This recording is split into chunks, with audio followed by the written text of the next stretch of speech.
Yeah, so this is their actual official ballot. So we are seeing a downgrade on this veteran suicide. It was it 21 a day, I think is what they used to be.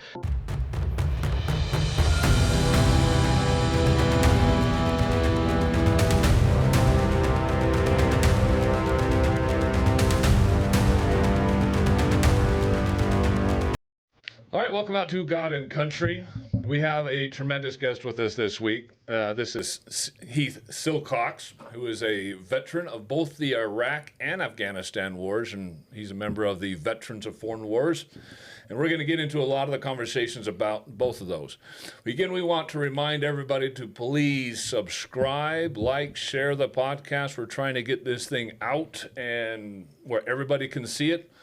Obviously, YouTube does not help us at all in getting anything that is considered conservative out there in mass numbers. So it depends on you guys to share that, so please do so. Again, Heath, you're from Veterans of Foreign Wars. You're established in that. Kind of tell the audience exactly what is Veterans of Foreign Wars and what do they do? So the Veterans of Foreign Wars is they're a national organization, but they also go all the way down to the local level. So you've got your cities and stuff like that. We have them in. We do lots of things. We help veterans' rights and things like that to make sure veterans are being taken care of. Things like the PACT Act. We went and helped with the American Legion and went up and fought Congress to get the PACT Act approved. We do a lot of stuff up at the national level to get things. Well, what is the PACT Act? So the PACT Act's an act that went out that helps with like burn pits, helped with Vietnam veterans with the Agent Orange, things like that. So the burn pits during my wars, the Afghanistan Iraq wars, it made it so we had some more stuff, help with the VA to get support that we needed from our wars. But it also helped the Vietnam War and Desert Storm, Desert Shield, and things like that. It just kind of packaged everything a little bit cleaner so that the VA could help us veterans. So is that in every area, like medical, health? Yeah, so the mental health. Yeah, so it increased our mental health abilities, helped us with our medical. It just kind of made it so that all these veterans had more support that they needed because there was a lot of stuff that just gets left out. Unfortunately, the Vietnam War, because of what it was, the people when they came home, people weren't happy with the Vietnam War. And so these Vietnam veterans just weren't taken care of when they got home. And then we found out about Agent Orange and things like that and how bad it was for them. And so but there was a bunch of little holes where they couldn't get the help they needed because the VA goes, yeah, we can see it. But the problem is there's no coverage because the national doesn't recognize it yet. And so some of them did, some didn't. The Navy guys, we didn't know that the Agent Orange would go over the water and get them in the water and on these ships. And so that was another Blue Water Act that we got approved. And that just kind of, like I said, it just kind of all made everything just a hair bit cleaner. And then Afghanistan, Iraq, we were starting to find out about the burn pits that were just right. Like me, when I was in Afghanistan, I was 5 buildings down from the burn pits. And so I've had some problems that I've had that it was luckily that that PACT Act was there to help me. So, well, that is good that it's getting because our veterans, I mean, they are struggling. The vast majority of them, they come home and then there's nothing. I mean, it's hard enough to assimilate back into society because all you know is what you experienced over there, and probably been a soldier since you're 19 or 20 years old. So you haven't been out in the world and experienced anything other than the military. And transitioning from military to public life is a lot harder than transitioning from like college to public life. Yeah, you just can't compare that. Completely different. When you go to college, you're still going home every day and you're going to see your family and your friends and things like that every day. Where in the military, if you're an active duty military, you're moving every 3 years to a new location and making new friends and things like that. They are telling you what time to get up in the morning and they're telling you to go to do a PT test or whatever in the morning. And then you're there till this certain time and you're going to go out to the field. They're telling you what to do. And then when you first get in, you're living in a barracks. They're giving you your apartment and they're feeding you and you're getting told where to go and when and things like that. And as you get a little higher in the ranks, you get to do more and a lot more freedom. But the average citizen, unless you have somebody close to you experiencing these things, the only knowledge you get is from TV and the news, and which may not be accurate or slanted. And It's really good to get this information out because we don't know what you went through. Yeah, and everybody's just a little bit different on what they go through. What my experiences are going to be different even than the people on my same deployments, and they're going to have just that little bit of a difference of what they went through. And between the National Guard, the Reserves, the active duty, the Marine Corps, the Air Force, all of those, we all have our little bit different, but we're all brothers and sisters, and we all take care of each other first. Well, good. I want to be getting into your experiences, obviously, in the military, your opinions on how the government handles things between administrations. And obviously, I do want to ask questions about the VA themselves and how good or not good the VA is. But let's start off with kind of how you grew up, where you grew up, and kind of how your parents did or did not instill morals and values into you. So I'm from Utah, right here in Utah. I'm from Riverton, Utah. I'm born and raised in Riverton, Utah. And then my senior year of high school, I moved to Washington. So I lived in Washington State, joined the military up there. And then I came back to Utah, and then I've just been here ever since. So my family, my parents were divorced when I was 3, so I've lived the whole life with divorced parents, and at 3 years old, that's just normal because I grew up that way. My parents were really good. My dad's a fireman, so he was with Salt Lake County Fire, and then when it moved over to Unified Fire, retired from the Unified Fire. My mom, she jumped around a little bit. She was in the military also, so she was in the National Guard. She only did about 3 years in the National Guard and then got out. And it's funny, me being in the Guard, a lot of people are like, oh, I know your mom. But yeah, it was kind of neat that way. Is that who influenced you to choose the Guard? No, actually, my mom had nothing to do with it. When I was a kid, I was really big into military. I would wear camouflage everywhere. And there's a picture of me, and I wish I would have brought it for you, but my mom had set out my picture of clothes to get my pictures taken during the class pictures for school. And you can see the camouflage shirt underneath it because I like camouflage so much. And I took all the clothes off after the pictures and went back to my camouflage. So I really wanted to be in the military as long as I can remember. I remember playing G.I. Joes. I remember always being out in the dirt and playing and things like that. I played with Hot Wheels, things like that. But no, my mom didn't. I have an uncle that was in the military. So some of the things on my dress uniform I wear is because of him, because I have like my combat patch. We have the exact same combat patch. His was for Vietnam. Mine was for Afghanistan. But I do wear it because of him, and he's helped me a lot through my career also. It was great to be able to go ask him questions and things like that. So sweet. Yeah. Is he on your father's side or your mother's side? He's on my father's side, so it's my my dad's brother-in-law. So got it. Yeah. So as you grew up, you're growing up wanting to get into the military, but what ended up making that ultimate decision where you actually wanted to join? So I was 17, and here's the weird part of the story. I was dating this girl in Washington State in high school, and her dad was in the Coast Guard. And so he took me to go see his Coast Guard ship. And sorry, Navy guys, if I said it wrong. So ship, but he took me and seeing his ship or boat, and I got to do a full tour with him, and like a private tour. It was so cool, and he walked me through it, and I was ready to join the Coast Guard, not the Army. But my girlfriend, she wanted to be an officer, and I'm like, I have no desire to go to college, and so I want to be an enlisted. And well, officers and enlisted can't be together. So I went, you know what? I've always wanted to be in the Army.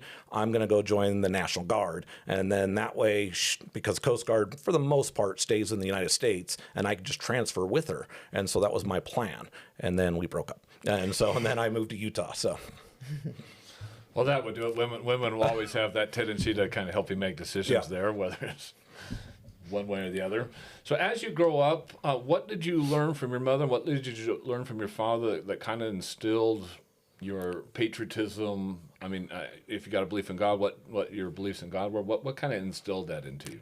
So both my parents were not super religious. My mom at one point married a guy that was religious, and so we went to church a lot, to the LDS church and stuff like that. And so back then, but both my parents aren't really religious people. So, but they did talk about God, and God was very important to us in our family. We had to know who God was and Jesus Christ and things like that, and what Jesus Christ did for us and things like that. So they were very clear that they wanted to make sure that was very instilled in us.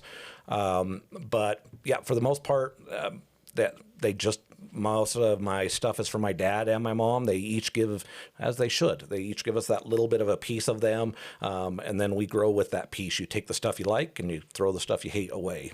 Were they very patriotic? Did they discuss a lot that with you, or did you just want to join the military? They were not very patriotic. I mean, don't get me wrong, they're not. They are patriotic. They love their country. Both my mom and my dad love their country. But it's not like they went out and flew a flag every day. Like I have a flag in my front yard. I fly every day. That's just different. That's just not the way they were. So we grew up very big on the Riverton city. My grandpa on my mom's side was the first fire chief in Riverton. My mom was born in Riverton. My dad was born in Riverton. So both of them they loved Riverton. So we did a lot. We had a lot for the community of Riverton. But besides that, not really a lot for the national side. We didn't really talk a lot of politics in my family or any of that kind of stuff. Interesting. So as you get into the military, you're not going National Guard. So did you end up just going Army? So I went Army National Guard is what I ended up doing. So still went National Guard. Yep. So I still went National Guard. And so I was just doing that 1 weekend a month, 2 weeks a year. And what was your original MOS? So I started as an artilleryman, a 13 Charlie, which is now I think a 13 Juliet, I think is what it is, but an artilleryman. So I was with the fire direction control. So basically they're the guys that, so you have a forward observer at the beginning at the front, and he's saying, hey, there's an enemy here. They send that to us as the FDC guy. We look it up on the computer and say, yeah, that's an enemy, or nope, that's us. And then we make the decision if we're going to make that firing. Then we send it to the gun, and then there's another FTC actually below us that'll verify once again, and then, then it goes to the gun, and the gun shoots into that area. Yeah, I'm pretty familiar with that. My grandfather was a forward observer in the Korean War, and he fought a lot in that war, front lines, trenches. And every once in a while he was a forward observer. The one funniest story about him being a forward observer is he was in a foxhole out in the front lines, and there was just nothing going on, nothing at all. But there was this goat up on this hillside. And so he called in something and tried to shoot the goat. And it would land, and the goat would just kind of walk off to the side. So he called another one and hit over there, and then the goat would just walk back, and he couldn't hit the goat. So it's funny you say stuff like that. So Camp Williams, so their impact zone that they have for the artillery, they have cows and stuff that roam Camp Williams to keep the brush down so they don't have the fires. And the artillerymen won't intentionally try to hit them, but they are in the impact zone sometimes. So, but yeah, so you do hear the stories of our artillerymen from the Guard that are not intentionally trying to hit them, but they have hit the cows out in there. And so. Oh, great. We're going to get phone calls. You notice I'm being careful how I say it. We're going to get some animal activist calling in and say, you're doing what? Yeah, no, they don't intentionally try to hit the cows. They just happen to be in the impact zones. And as you know, there's just nothing you can do about it. And it is part of the contract that the Guard has with the person that does all the cows, that if it accidentally gets killed, it accidentally gets killed. We're not intentionally going out and killing them, but they use cows to keep the brush down and things like that, so they don't have those Harriman fires again and stuff like that. So yeah, those fires can get pretty bad here in Utah. Yeah. Yep. Really bad. So we go to the active duty Army boot camp, just like normal Army guys, just your active duty. Where did you go to boot camp to? I went to Fort Sill, Oklahoma. Oh, my son went to Fort Sill. Yeah, hot. I was there in the middle of the summer. So lucky you, because he was in there in the middle of the winter, and the wind was relentless, and it was frigid. Yeah, we were 100 and some odd. I mean, there was days that they wouldn't even allow us outside. We were up because it was so hot. They called it a black, and they just wouldn't even let us go out. So we were in cleaning our barracks. That was what we were doing in our mop suits. We were mopping and buffing the floors in our chemical gear. So it's called a mop suit, but our chemical gear. So. Yeah, my son served or went to boot camp there in Fort Sill, and we were there into November at his graduation, and it was 24/7 wind. It never stopped. Just never, ever stopped. And the wind chill was just frigid. And I'm used to cold weather here in Utah, and I thoroughly enjoy the cold weather. I like the cold, like the snow, but that was just something different because that wind chill was just. Well, there's a reason I live in Utah and not Oklahoma. So I can't imagine how hot it would have been during the summer. Oh, it was miserable. And the barracks we were in had no air conditioning. and so you slept on top of your bunks, and so you just slept on top of all the blankets and everything else, and every window was wide open. We had 2 fans, the great big huge industrial fans, and you had one on each end. And so then we'd switch every week to the other side of the room, so that way the other half of the room would get the air conditioning every other week. So, or the air conditioning, yeah. And how about the sleep? How did you sleep with that noise going on? You were so tired you slept. So yeah, because they worked you out so bad. You just, the first couple days it took a little bit to get used to the noise, but you were so exhausted all the time you just slept. Yeah, you're probably doing a 5-mile ruck, full gear. Yep, and just marching around. 100 degree weather outside. Yeah, you were losing weight just from the weather. So, Wow. Yeah. How was that doing a ruck in that type of temperature? it was hot because you have your full gear on and you have your rucksack and things like that. And I remember the big blisters, and they tell you the little secrets to do, like put pantyhose on and things like that. And it did help. But yeah, it was hot, and we had to go.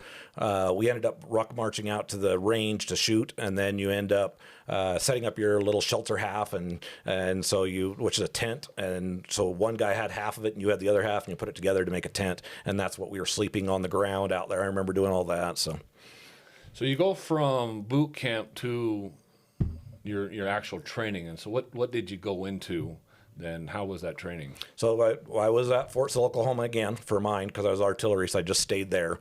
So they gave us a little 3-day pass. We got to go out to Lawton for the 3 days, and then came back, and they put us on a bus and moved us buildings. That's all we did. We got on a bus, basically, but it was a trailer, a semi-trailer. We call it cattle trucks. And then they just moved us, and we just moved a couple buildings over, and you walked in, and they said, all right, this is just like basic training again. You had the drill sergeants there, and they kind of walked you where you needed to go, and you went to school, and then you came back, and you went back to doing that kind of stuff. So kind of explain what your MOS did and what you were responsible for. My MOS at that time, and I've changed MOSs since then. But my MOS at that time was artillery. So we were learning computers, learning printers. We were learning how to use all the software, how to input all the information, how to use radios, how to make calls across radios, and things like that. So that's what the training was. So the computers, was that like GPS coordinates? Was that controlling the artillery itself? So this was back before GPS was a big thing. So yeah, you would have your forward observer would give you a grid coordinate, and then they would send the grid coordinate. And I remember when I was in the artillery behind me, we'd have the great big huge map, and you'd have to go out there with the protractor and everything, and you're sitting there mapping it and marking it and things like that. And so we had to learn all of those kind of things back then. You didn't get to use a GPS. Yeah, map and protractor and everything like that. Then you had to develop the coordinates to give to the gun. Yep. And verify that. So we would also take that coordinates, put it into the computer, and verify, because the units that were in that area could be a good guy. So hopefully we'd have their information that they were there, and then we would. Where nowadays they have what's called the Blue Force Tracker, and that Blue Force Tracker, you just look on it and it goes, yeah, that's us, because we can see our people there. Gotcha. So how long were you in before you actually got deployed? Let's see, I joined in 95 and I deployed in 04. So 9 years before you even got deployed. Yeah. So how old are you by that time? Let's see, I would have been about 24-ish, 26-ish. So I was in my mid-20s. Yeah. So for 9 years, you're just doing the 1 week in a month, 2 weeks a year. Yeah, 1 week in a month. Yeah, the old thing that everybody thought about the Guard back then. And we would go out to our ATs, and I didn't ever see any drinking like everybody says, but there was, I assume there was people out there drinking, but I remember we played video games and things like that while we were out there on our 2 week exercises. Luckily I had a good E8, and they were always really good to teach us to not do those kind of things. The artillery, we did a lot of shooting, so we were busy a lot of times during our ATs, but yeah. Did you ever get on the gun yourself, or were you just responsible for the coordinates? No, I never got a chance to. They usually do let us, but every chance they had, for some odd reason, I was on KP, so I don't know why. So I imagine you had your gun with you too, and they had you shooting quite a bit, or?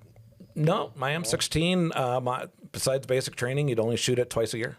So, yeah, very rarely did we shoot our M16s in the Guard. And, yeah, so you're trying to send these guardsmen out to war with an M16. And don't get me wrong, I was shooting 39 out of 40 because I shoot my own guns. And so I was really good. But you get these guys that just don't have guns, and we're going out to war, and you're like, yeah, hey, here's this M16, good luck. And we only shoot twice a year. And so I don't think that's very prepared when you get surprising. out there. Yeah, it is very surprising. Luckily, with both my deployments, the units I went with were not that type of units, so I didn't have to never fired my weapon once.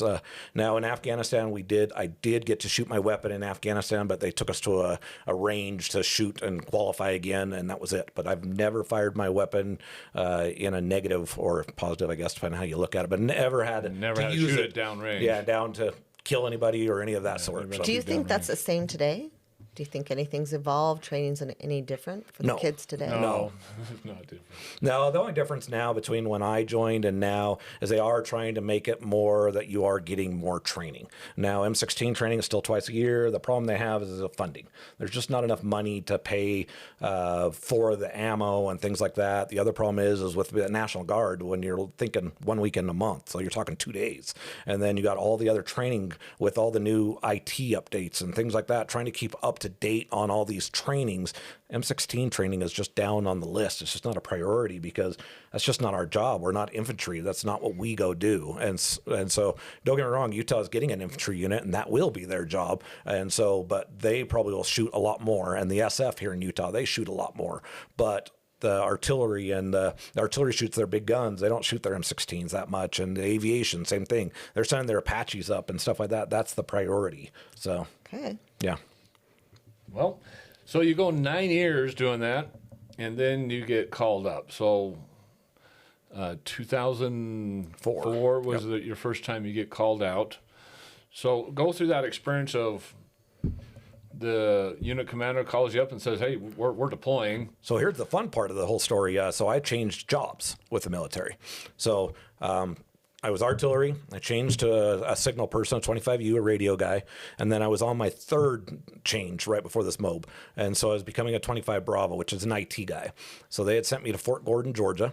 It's a 6-month school. I left on Halloween of 2003. It's probably end of November, and I get the phone call, and they say, hey, Sergeant Silcox, it's time for you to come home. And I'm like, nope, I'm at a school. And they're like, nope, we're being deployed. Come on home. And I go, I'm at a school. You promised me this school.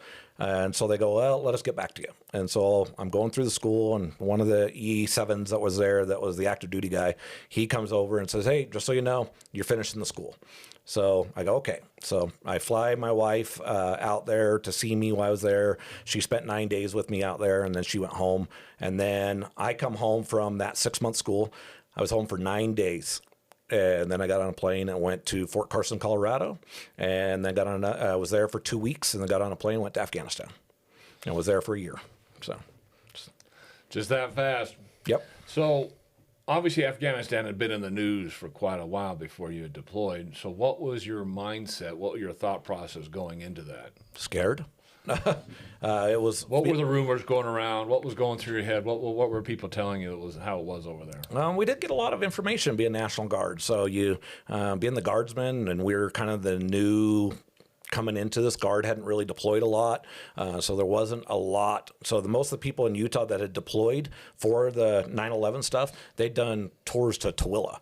And so most everybody didn't know what was going on. We were kind of walking into this blind to a certain extent. And don't get me wrong, it wasn't completely blind, but we just didn't know. And so there wasn't everything you saw on the news and things like that.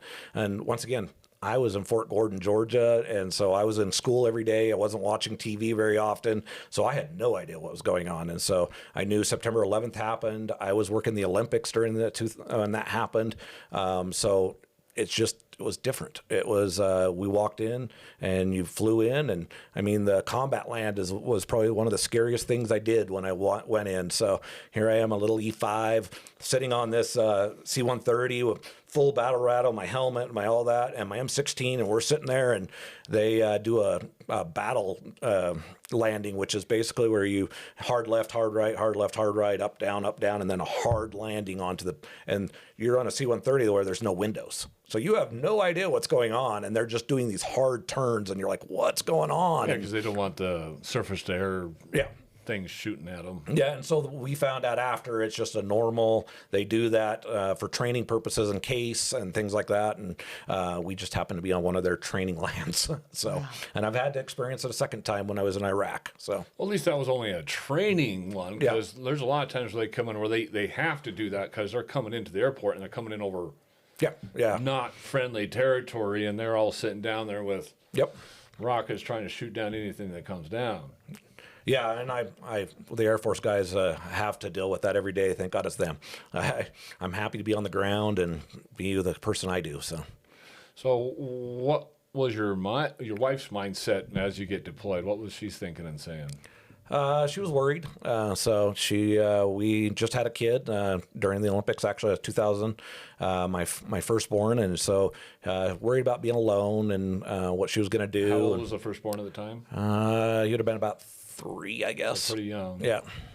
And so, he didn't have a clue what was going on either, because he had no idea. But so she was, and I was young, so we were still living in rented places. I didn't own a house. I didn't have any of that kind of stuff. And so she's like, I don't know what I'm going to do. How am I going to shovel the walks? How am I going to do? I mean, just the simple stuff. And luckily the unit has family support and things like that. And they stepped in and helped with little things, luckily. And my wife at the time, she didn't need a lot, so that was good. My family stepped in and helped a lot. Her family stepped in and did a lot. And so, was the pay enough to sustain everything while you were gone, or? It sure would have been nice to have more, but the tax-free helped. If it wasn't been for the tax-free, it would have been worse. But because we were there and it was tax-free, that helped a lot. You get paid your basic pay, which is crap pay. We don't make anything. Yeah. And then they give you housing allowance and things like that, which helps because I lived in Salt Lake County. So Salt Lake County has a higher rate for that. So that helped a lot. And then you get tax-free, which helped quite a bit too while you're deployed. Yeah, well, deployed pay should have gone up, way up more than obviously your 1 week in a month and 2 weeks a year. Yeah, so really, because I was active duty at that point, but for what I made on the civilian world at that time and what I was making for the military, if you just took the base pay, I actually made more in the civilian world. But by the time I got tax-free, hazard pay, things like that, all these little benefits that they give you, I was making just a little bit more than what I was making before I left. So your wife wasn't struggling. She could pay the bills and all that kind of stuff. Financially, we were okay, We were okay. Yeah.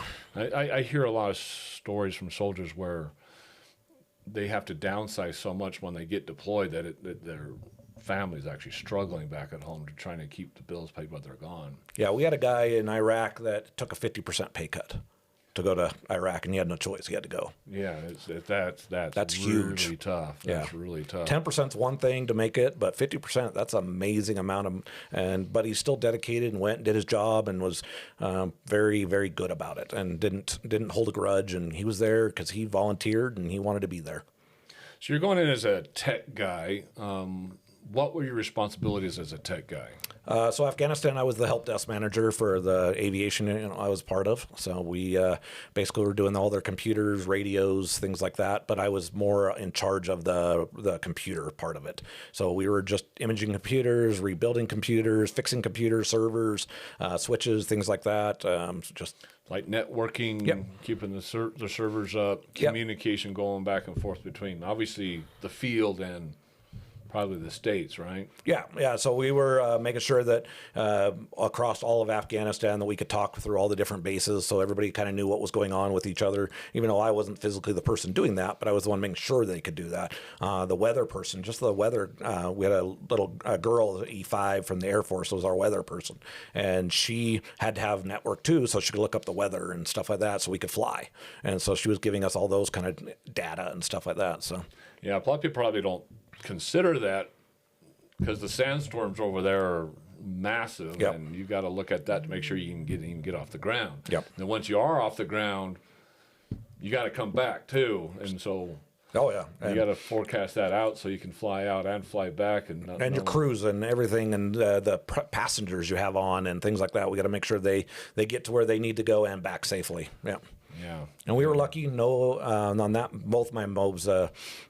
For Afghanistan, we did have one death, and then the other one we had nothing with our group. So the one death was a suicide, but besides that, we were lucky that everybody came home. All of our planes, all of our helicopters, everything landed fine. So we were very lucky. And how many people deployed with you at that time? Oh, Afghanistan was a whole battalion, so about 300 people. All from Utah? All from Utah, yeah. So I was with the 1st to 11th out of West Jordan on that to Afghanistan. Wow. So going into the country, we're now 3 years out from 9/11. They're starting to rebuild the country and trying to get Al-Qaeda, or not Al-Qaeda at the time, it was The Taliban, yeah. Taliban at that time, trying to get them suppressed, and which wasn't going so well at the time. Taliban was still doing a lot of suicide bombings, throwing stuff in the markets and stuff like that, and obviously the United States was trying to get them to where they could have the democratic elections.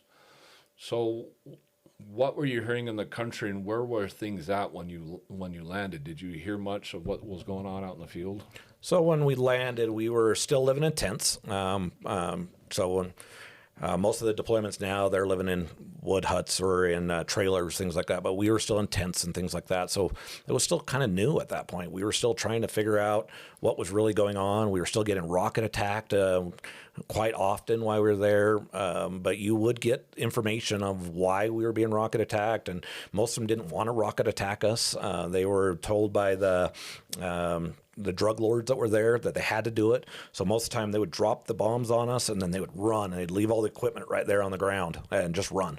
And so they had no aiming, no nothing. So, but yeah, I learned most of the stuff that I learned was, luckily I had a chance we'd have the Afghanis come in and be contractors and build stuff for us and things like that. And we were paying them to do that.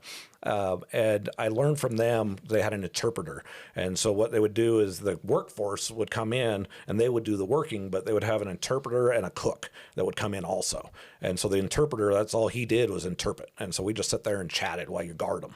And so I got a lot of chance to sit and talk to him and talk about how their money changed since we had been there, and what was going on. I learned about the poppy fields and things like that, and how they hate the Taliban and for the most part and things like that. So yeah. Did you ever go outside the walls at all and kind of go out in the community, or are you just stuck on base the whole time? So Afghanistan, I did get to go. I never drove. I drove one time out, and that was when I was weapons qualifying. That was the only time because where it was outside the base. But I never actually drove outside of the base in Afghanistan, but we did fly. And so I did a couple flights out there. We adopted a town in Afghanistan and helped them and did quite a bit of really good stuff for that town. So. And how long were you with that town for? So that we started that probably about 2, maybe 3 months after we got into country, and we stayed with going to that town over and over and over again for the whole year we were there. The whole year. Yeah. So we were talking about that program where you guys had adopted a program before we started the podcast. You were explaining a little bit about how that really kind of lifted the people up, because they were not in a good situation because of the Taliban. The economy is depressed. It's hard to find food and all that kind of stuff for the people, just the general public. And so you're going out there trying to obviously build good relationships, get on their good side, pull people into the goal, which is to help them become a democratic society. Yep. And so you adopt these towns for security purposes. So kind of go into what was the end goal and kind of some of the individual experiences that you had with the people in these communities. So it was a humanitarian mission. And so we went into this one town, Jekladek is what it was called. And the time I went, they were doing, they'd bring in their animals, and we were giving them inoculations and things like that to bring them back up on all their, so they didn't have to worry about mad cow disease and things like that, or diseases with their animals that they were feeding each other. And so we did that for free. We brought in our veterinarians and things like that to help the people. We brought in candy. I mean, just boxes and boxes of candy and gave to the kids. And most of the kids didn't like it. They actually didn't like the candy because they're not used to candy. And they didn't have dental, so it hurt and things like that. So, but we brought soccer balls. And I remember one of the guys brought radios and like AM/FM radio, and they were fighting over to get to that guy to get those radios. We ended up building at a school, and so the school was about halfway finished when I was there, and so we were building a school for them. So we did quite a bit of stuff. The other really cool thing that I thought was one of the best thing I've ever, and I'm a man, so I apologize, but I'm a man, and I don't ever think about these things. We did, for the females, Afghanis, we had brought female doctors with us, and they got all their female type of medical stuff done. And so as a man, we don't think about that, but the pap smears and things like that. And we brought, because a man cannot see a female there outside of their garb. So we brought a female in, doctors, to do their actual stuff. And most of the men there didn't want to allow us to do it at the beginning. And then what we did is we set a perimeter around this building and kept everybody back. And we had to, even our men had to stay so far back.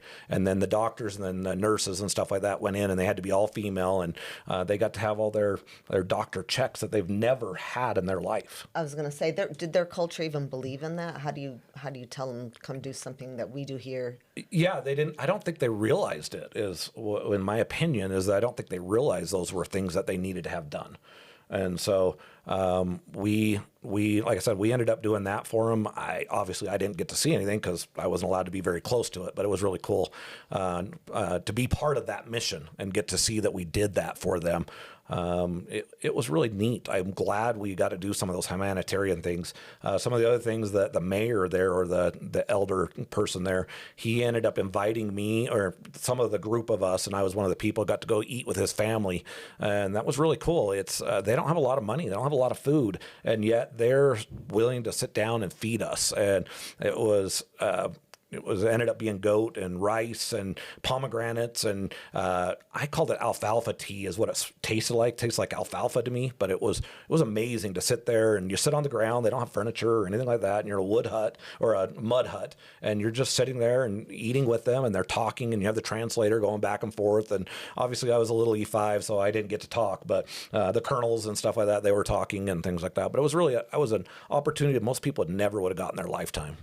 Yeah, it's very rare to actually get with the actual elder, because the elder is the leader of that community.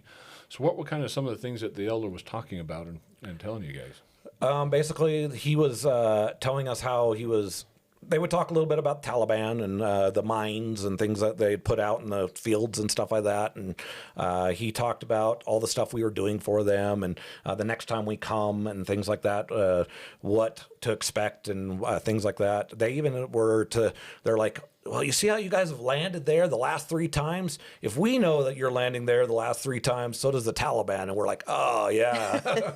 So, yeah, things like that they were telling us. So. Well, at least they're aware of that. So as you're going through this humanitarian efforts, kind of go through how you saw minds change. Did you kind of see the personalities change, how they revered you, or at least were nice? I mean, what was the mindset after this? It was definitely the Afghani people loved us to a certain extent. Don't get me wrong, the military, we're rough. We're rough when we come in. We think, especially in American people, we think we are in charge. And even though it's not our country, but we come in, we take over, it's rough. And so you ruffle feathers when you do that kind of stuff. And so there are some of the people there that hated us. But for the most part, most of them saw what we were trying to do. After we started really starting to calm down and get everything kind of set in place, we started doing more of the humanitarian missions, and we started rebuilding things for them and bringing more of that Western civilization to them. They started enjoying us and started doing a lot more with us and talking to us. But it's just like anywhere else. You've got people that hate us just because they think we're the bad people, and they had that same people there. They had people that hated us because they just will always hate us. It doesn't matter. And so, but for the most part, most of them really liked us. All the interpreters I ever talked to were really great. They loved us. They loved that we were putting the American dollar into their economy and helping their economy get going, and things like that. Like the guys that were working, we were only paying them $1 a day. $1 a day to work. And I'm like pulling cash out of my pocket because I'm making way more than that, going, here you go, guys, thanks for what you're doing, and trying to help them and stuff like that, because but they're like, oh my gosh. And so, sometimes we come into these countries though, and there may be another commerce going on within their society, and then we come in and we're paying them, we're employing them, and then that person's going out of business because we're taking, their people. So sometimes they find us arrogant. Yeah. And well, the nice thing about Afghanistan, though, is they didn't have that. So the people that are coming on our bases to work, they were looking for work. And so they didn't really have work. And so, like I said, usually the interpreter was the guy that would put together the crew that would come, and it was his crew that would come. But they had to have all their checks and had to have background checks. They couldn't just come on. As they were going through the gates, they were getting fully searched and things like that. And as they leave, they'd be fully searched again and things like that. So, how often did you interact with like the children and the families? So only when I went to the city that we adopted that I deal with the city with them, and we weren't allowed to talk to any of the girls. So the little girls, you interacted a little bit with them, but not much. But the little boys, a lot. They came over. They loved the cameras and things like that. And this is back. Digital cameras were just starting to get popular, and so you pull out your digital camera, take a picture, and turn around and show them. Not like now where we all have it on our phones, and they were so excited. And we had one of our guys that was there was recording, and so he would turn around and show them recordings of them, and they were all excited to get recorded. And it was really cool to see some of the stuff that they got to do and that they had never seen before. You were telling us about a Santa Claus. Was that during Christmas or? Yeah, so that was during Christmas. I wasn't part of it specifically, but I was part of the unit that was part of it. So I dealt with some of it. I had to stay back to help keep the home front done on our end. But what we did is we ended up doing this huge humanitarian, huge. It was probably one of the biggest things that we've ever done. And the security was huge. It was one of the biggest ones they ever did in Afghanistan for humanitarian. Security for humanitarian. And what we did is we ended up doing our chaplain and some of our pilots and things like that. They came out and did Christmas. And so what we did is we asked the Afghanistan people to share Christmas with us, and we wanted to know their traditions, even though they didn't celebrate Christmas. And then we came and did ours. And so we had Santa Claus. Chief Wallen was our Santa Claus, and he had this it almost looked like an old ratty gray and white beard, but it wasn't a Santa Claus beard. And he had a Santa Claus hat on with his warrant officer rank on it, but he was in uniform. And Wallen, the one that's from Gary here? Wallen is from here in Utah. Yeah. Wow. Yeah. I have a connection to Gary Wallen. Yeah, great guy. So still friends with him today. Still talk to him quite often. His son is in my neighborhood. Oh, wow. Yeah, he's a great guy. So he was the Santa Claus. And then what we did is because the kids they don't have... They're not, they just kind of run up on everything, and they'll just trample you and stuff to get to things. So we had built a little fence line and like a cow chute for them to run down. And so at the one end, we had soldiers teaching them, and I think they were teaching them to say Merry Christmas, if I remember right. And then by the time they got to Santa Claus, they would tell him Merry Christmas. They had no idea what they were saying, but the soldiers were teaching them to say Merry Christmas. And then all of a sudden, Gary's down there, and he said that he was holding back tears and things like that because it was so special. And then the Afghanistan people fed us. And once again, I wasn't there, so I didn't get to see it, but I've seen video and things of it. And they fed us. All the people were there. They did their traditional dancing and things like that for us. We sang some Christmas songs to them and stuff like that. And, I love that. Yeah. That's very good. How far did the dollar go? I mean, they're getting $1 a day. I mean, what could that buy over there? Do you know? It sounded like quite a bit. They said $1 a day for each person was equivalent to probably like $40-50 here, equivalent-ish. And so, but things were so cheap there that because of the situation, they didn't really have all the stuff we have. They don't have TVs, and unless you lived in the big cities. So they didn't have TVs, radios. They didn't have all those things to go purchase. They just bought the basics, the food and and things like that, and clothing and stuff like that. So to them, it was a lot of money, and they just didn't have a lot of money. So, well, at least we were building that economy because dollar doesn't go anywhere nowadays. Yeah. But at least it's stretched over there. And I've been to many other countries where the exchange rate between the dollar and whatever's there, like the peso down in South America, something like that, goes a long way, and we can spend a lot of money, but.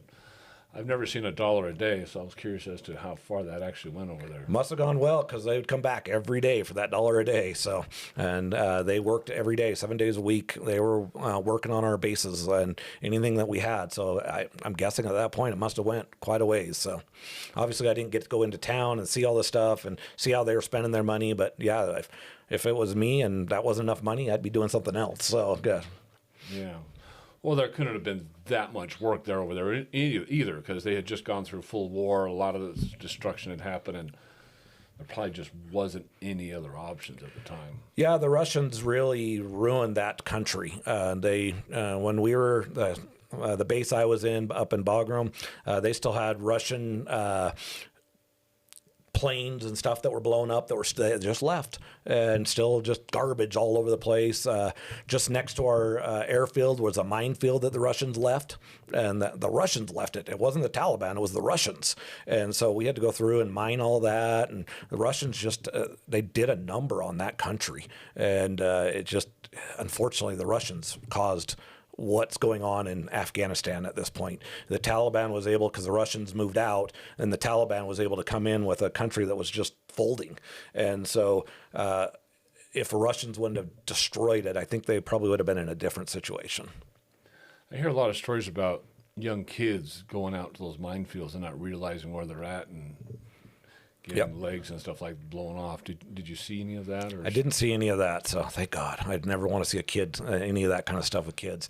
I know there are some people that saw some of the after effects of kids with scars and things like that from it, but I did not see any of that. And you didn't have to go in and clean it up. No, we didn't. No, not for me. I didn't. I was with an aviation unit, so we flew everywhere. We didn't do any of that kind of stuff. And being a communications guy, I just did computers and radios. So I would make sure the helicopters' radios were good, make sure our ground radios had all the encryption that they needed, make sure the computers were good. So I didn't do any of that kind of stuff. Neither did the aviation unit. It's just not what we do. We'd bring a bomb squad in to get rid of all the mines, and then we would also so don't get me wrong, we did the humanitarian stuff too. So if a kid came to our gate was needing medical, we'd bring them in and get them taken care of. So the American people, even military, we love kids. We understand what kids are about, and kids need to be kids. They need to go out and have fun. And so we want to take care of them, even though they're not from the United States. And so we'd always bring them on and always help them. And families would come to you if they wanted help. They trusted you. If we could help them, we would. And there are points where we couldn't, just because there is a limit. And so it is our money that's coming into that, the American money, but we have to be careful that we don't overuse the American money either. So, yeah. All right. Well, when you're on base, you said that they're pop shot and rockets and stuff like that. Mm-hmm. Were you ever close to those? What was the protocol behind that? Yeah, so we would get rocket attacked typically about once a month from the base I was on. And so the protocol, when they would pop off these rockets at us, usually about 3 of them would come in. It was just mortars, regular mortars. Yeah, just mortars, yeah. And so what they would do is that you would have a cement, it's like a U-shaped cement barrier you'd go into, and it had sandbags on it, and you just go sit in it and wait until it was over. And towards the end of it, they would because they were never accurate ever.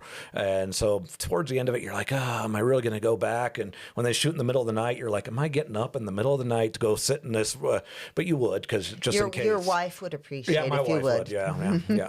But yeah, it got to that point. But most of the time, they were just shooting them off. They had no idea where they were shooting them. They were just fast as they could shoot them. That's crazy. Yeah, and then they would leave everything. They just leave it and run because they knew we were coming after them. And we started finding out it was the drug dealers that were there, the poppy fields and stuff, the opium fields and stuff, that they were making them do it because we were trying to get rid of all the drugs.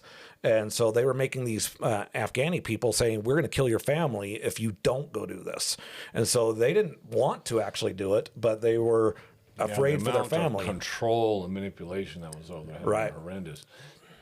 Did they, while you were there, did they actually hit anything? Oh yeah, they always did. Not every time, but so the closest one that hit me in Afghanistan was 2 buildings from, and at this point we were living in wood huts, and it was about 2, maybe 3 wood huts from where I lived, and hit into our compound and sent shrapnel through and everything else. Luckily, I was at work that day, and where I worked was an old rocket test facility for the Russians, so it had huge, thick walls. But yeah, that was the closest one that ever hit into my area while I was there. Did you see any injuries while you were there? I did not see any injuries at all, so I was lucky again. Besides Lucky. normal military doing dumb stuff, injuries like out there playing basketball, spraining an ankle, or running and tripping over something, or I'm really upset with you because I've had enough of your crap and get into a fight, those kind of things. So. Yeah, I've seen plenty of fights in the military. Yeah, My kids have told me plenty about those too. And the Marines were fun because we had a Marines on our base, and they would, for some odd reason, I don't know why Marines think they need to pull their knives and have little fun times with knives. So we'd have knife playing, I guess is the way to say it, but they'd get knife cuts and things that we'd have to do and stuff like that. But yeah. Well, let's get into the election. Mm-hmm.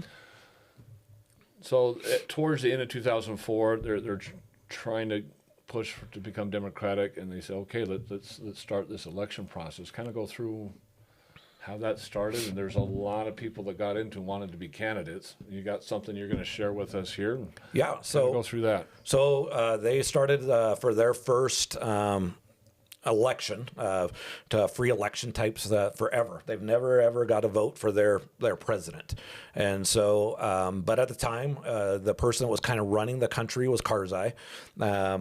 So when the Americans came in, he kind of took over and started running and so the American people, the American military, we were flying him around and helping him do things and stuff like that. But he was running, was one of the people running. So I remember the Afghanistan people coming up to us, even in the towns that we went to, showing us their ID. They were so excited to be able to get to vote and showing that they went and registered and got to vote, and that so they were showing us with their picture on it and everything else. And they were excited. IDs like new for the country? Did they not have those before? Yep, nope, they had no ID or anything. So this was all brand new to them. It was all laminated and things like that, and it was really Was it cool. the local government putting the IDs together, or were we facilitating that? As far as I know, it was the local government doing it. So yeah, but yeah, they were so excited to be able to actually get to vote. I mean, literally, you just have them come. They were pulling them out and showing it and just putting it up, and they're like,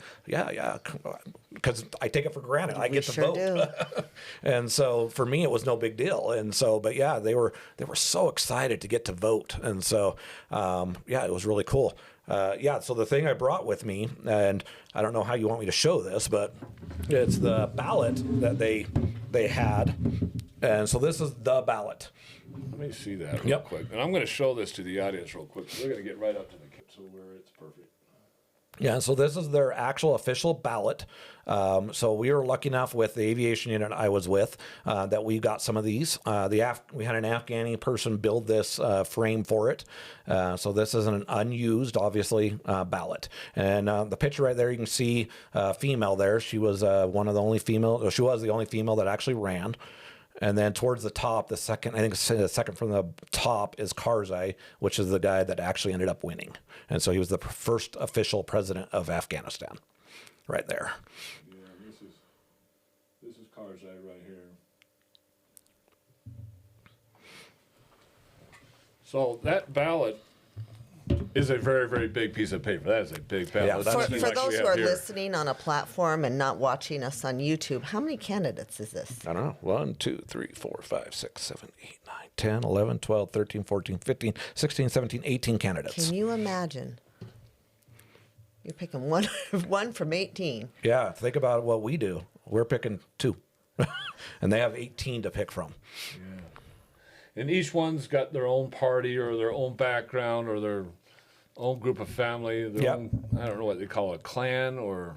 Yeah, and so some of them are going to be their religious side of it. So some have their own religion, and that's what they're running on is their religious background. Some of them are running on their political background. So yeah, you had a little bit of everything there. So. And how historical to be on the first ballot, whether you won or not. Oh yeah, yeah. And like I said, I'm just happy I ended up with one of the ballots. So personally, I've only seen 4 other ones besides this one here in the United States that I've seen. Doesn't mean there isn't more, but I was lucky enough. My work, I was able to get this from my work. They had given it to them, and the unit I was deployed with gave it to them, and they did some remodeling, and it kind of got thrown in the side. And they're like, huh? And I'm like, hey, I know what that is. Can I have that? And they're like, yeah, sure. We don't know what we're going to do with it. So I knew what it was, and I wanted it as memorabilia, and so I took it.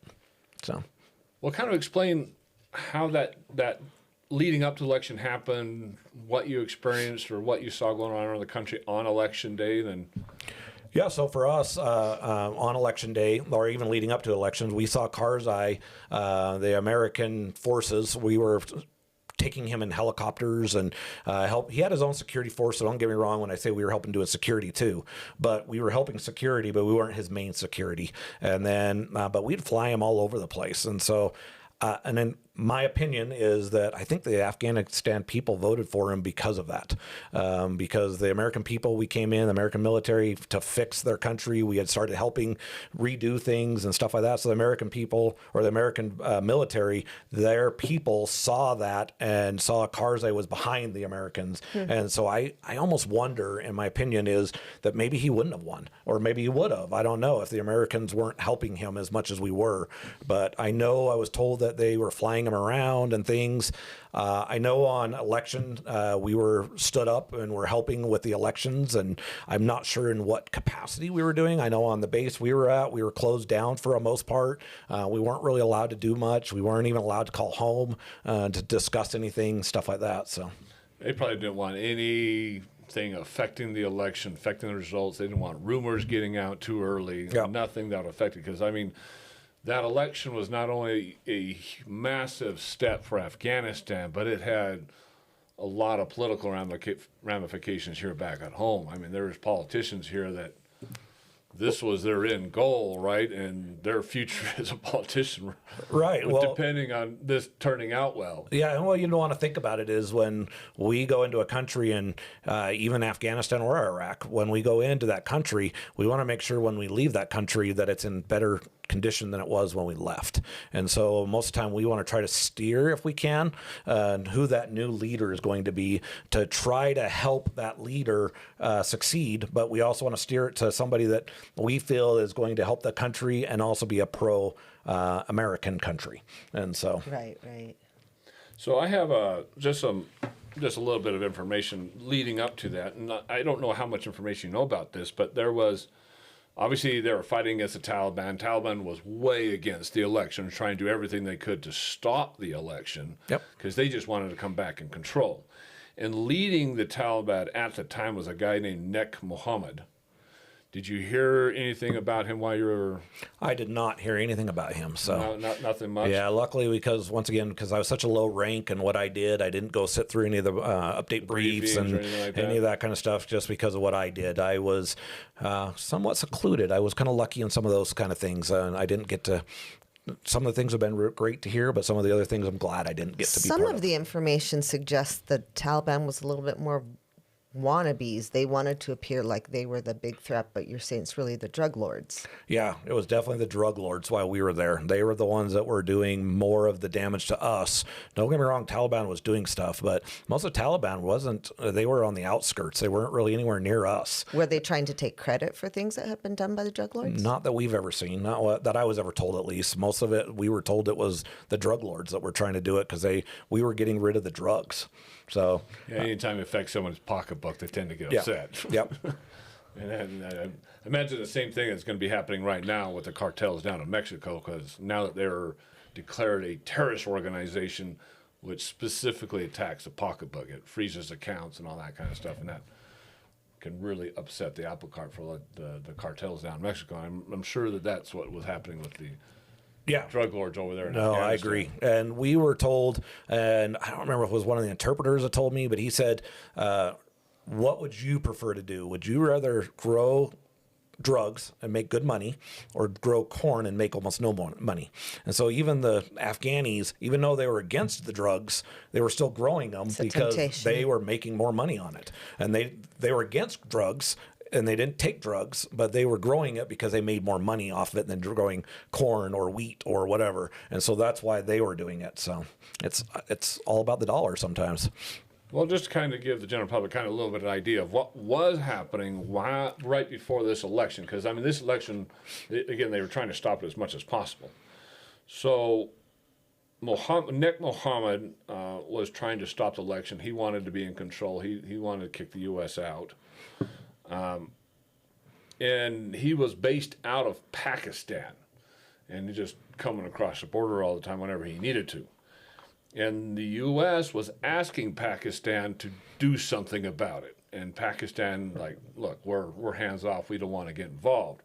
But then there was 2 assassination attempts against President Pervez Musharraf, who was linked to the Taliban here out of what was known as South of Waziristan. And then once those 2 assassination attempts happened, and Pakistan finally jumped in, deployed 5,000 troops, several gunships to try to target Al-Qaeda and the Taliban and try to take this guy out. So later on, and this was April, so later on, a couple months later, towards June, the Pakistani government sent troops in and finally killed Nick Mohammed. Right as the United States was trying to broker a peace deal, and which kind of upset some of the things, because he had a lot of supporters behind him, a pretty significant amount of supporters behind him, and they were hoping that wasn't going to affect the election, that because he died that wouldn't twist a lot of the Afghani people into just thinking he's a martyr, because that's what they were trying to preach out there. Oh, he's a martyr, you need to support us even more now that the U.S. back the killing of him. And the U.S. was trying to do everything they could to not let that sway the election. He was killed by a Hellfire missile from one of our Predator drones. So even though Pakistan helped, we were the ones that actually killed him, and so it was pretty big event. But on November 3rd of 2004 is when the election happened. Karzai gets elected. He gets elected by 55% of the vote, so he's barely got over 55%. Or over 50%. But if you look at how many people were running, that's pretty good numbers. But that's really good numbers based on how many people were running.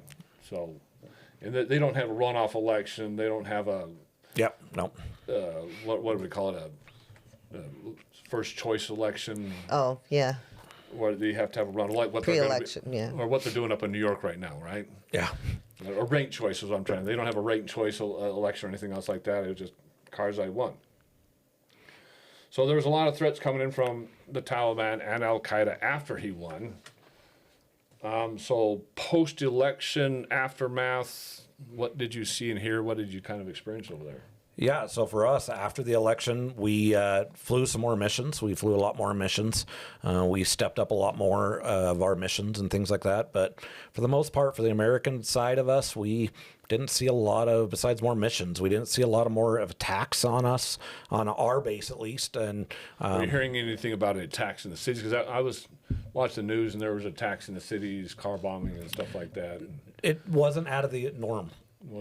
So it wasn't an increase they weren't trying to. There may be a small increase, but it wasn't out of the norm for the stuff we were hearing. So it was just normal to a certain extent. And brand new governments trying to get established. So first days, it had to be incredibly difficult because there's a lot of different factions over there. You've got to be able to bring everybody together. It doesn't matter what factions they're from. Right. All these people had their followers, and you've got to be able to bring not only these people in, but the followers of these people in. And so Karzai had his work cut out for him. Oh, yeah, and being the first president and first everything, and he had to start from scratch on a lot of things and rebuild everything. So, yeah, I agree. He had a lot of things that he had to figure out, and luckily he had the U.S. forces, again, there to help keep everything a little bit more calm, because I think if we would have just walked out at that time, he would have just been ran over with the Taliban or the drug lords at that point, or the two together. So, or everybody would just splintered off and just done their own thing afterwards, right? Or maybe Russia would have went back in. Who knows? Yeah. Well, I know amongst the people over there, the biggest problem is just trust, and they just don't trust anybody else. They have their faction, their family, and that's it. That's all they trust. And so to get them to trust another political party, another faction, another group is incredibly difficult. But yeah, so even the town we adopted, it was you could tell that it was them and them only. It was their town, and if somebody came in from another town, they would treat them different. They weren't an Afghani; they were a different town. It was almost like they had their own little countries, and so it was. You could tell there was that little bit of a difference. It was your community is your community. That's what's important is your community. Your country is important too, but your community is the most important. And because you never know who that guy coming over the hill is, and so they were still friendly with them, but at the same point, it was kind of like me going to Colorado, and a Colorado person doesn't have a clue who I am from Utah. Yeah, we're friendly, but we're not going to be super nice to each other either until we learn who we are. So. Yeah, so they had their little sections. Their little pockets, yeah. Their little pockets, and there was not any national unity at the time. Right, no. To bring together that national unity, that we're Afghanis, we have a country, there's no patriotism at the time for the country. There's no unity as a country, and so all that has to be built from scratch. Yep. Which is a huge thing. And a lot of people blame us for kind of country building and government building, and I see why, and I don't want to be a nation builder. I don't want to be a regime changer. I mean, that discussion's going on with Iran right now, which is a big discussion. We just bombed the nuclear sites, and everybody's talking regime change now right there, and are we going to put boots in the ground, which none of us want to happen. No, none of us do. Let Iran figure that out on their own. But that's not what happened in Afghanistan or Iraq. We were in there for the long haul, what we call the eternity wars nowadays. Yeah, the Afghanistan war was, we weren't there. We really were not there to take over Afghanistan. We weren't. We weren't there to take over their anything to do with Afghanistan. We were there for the Taliban.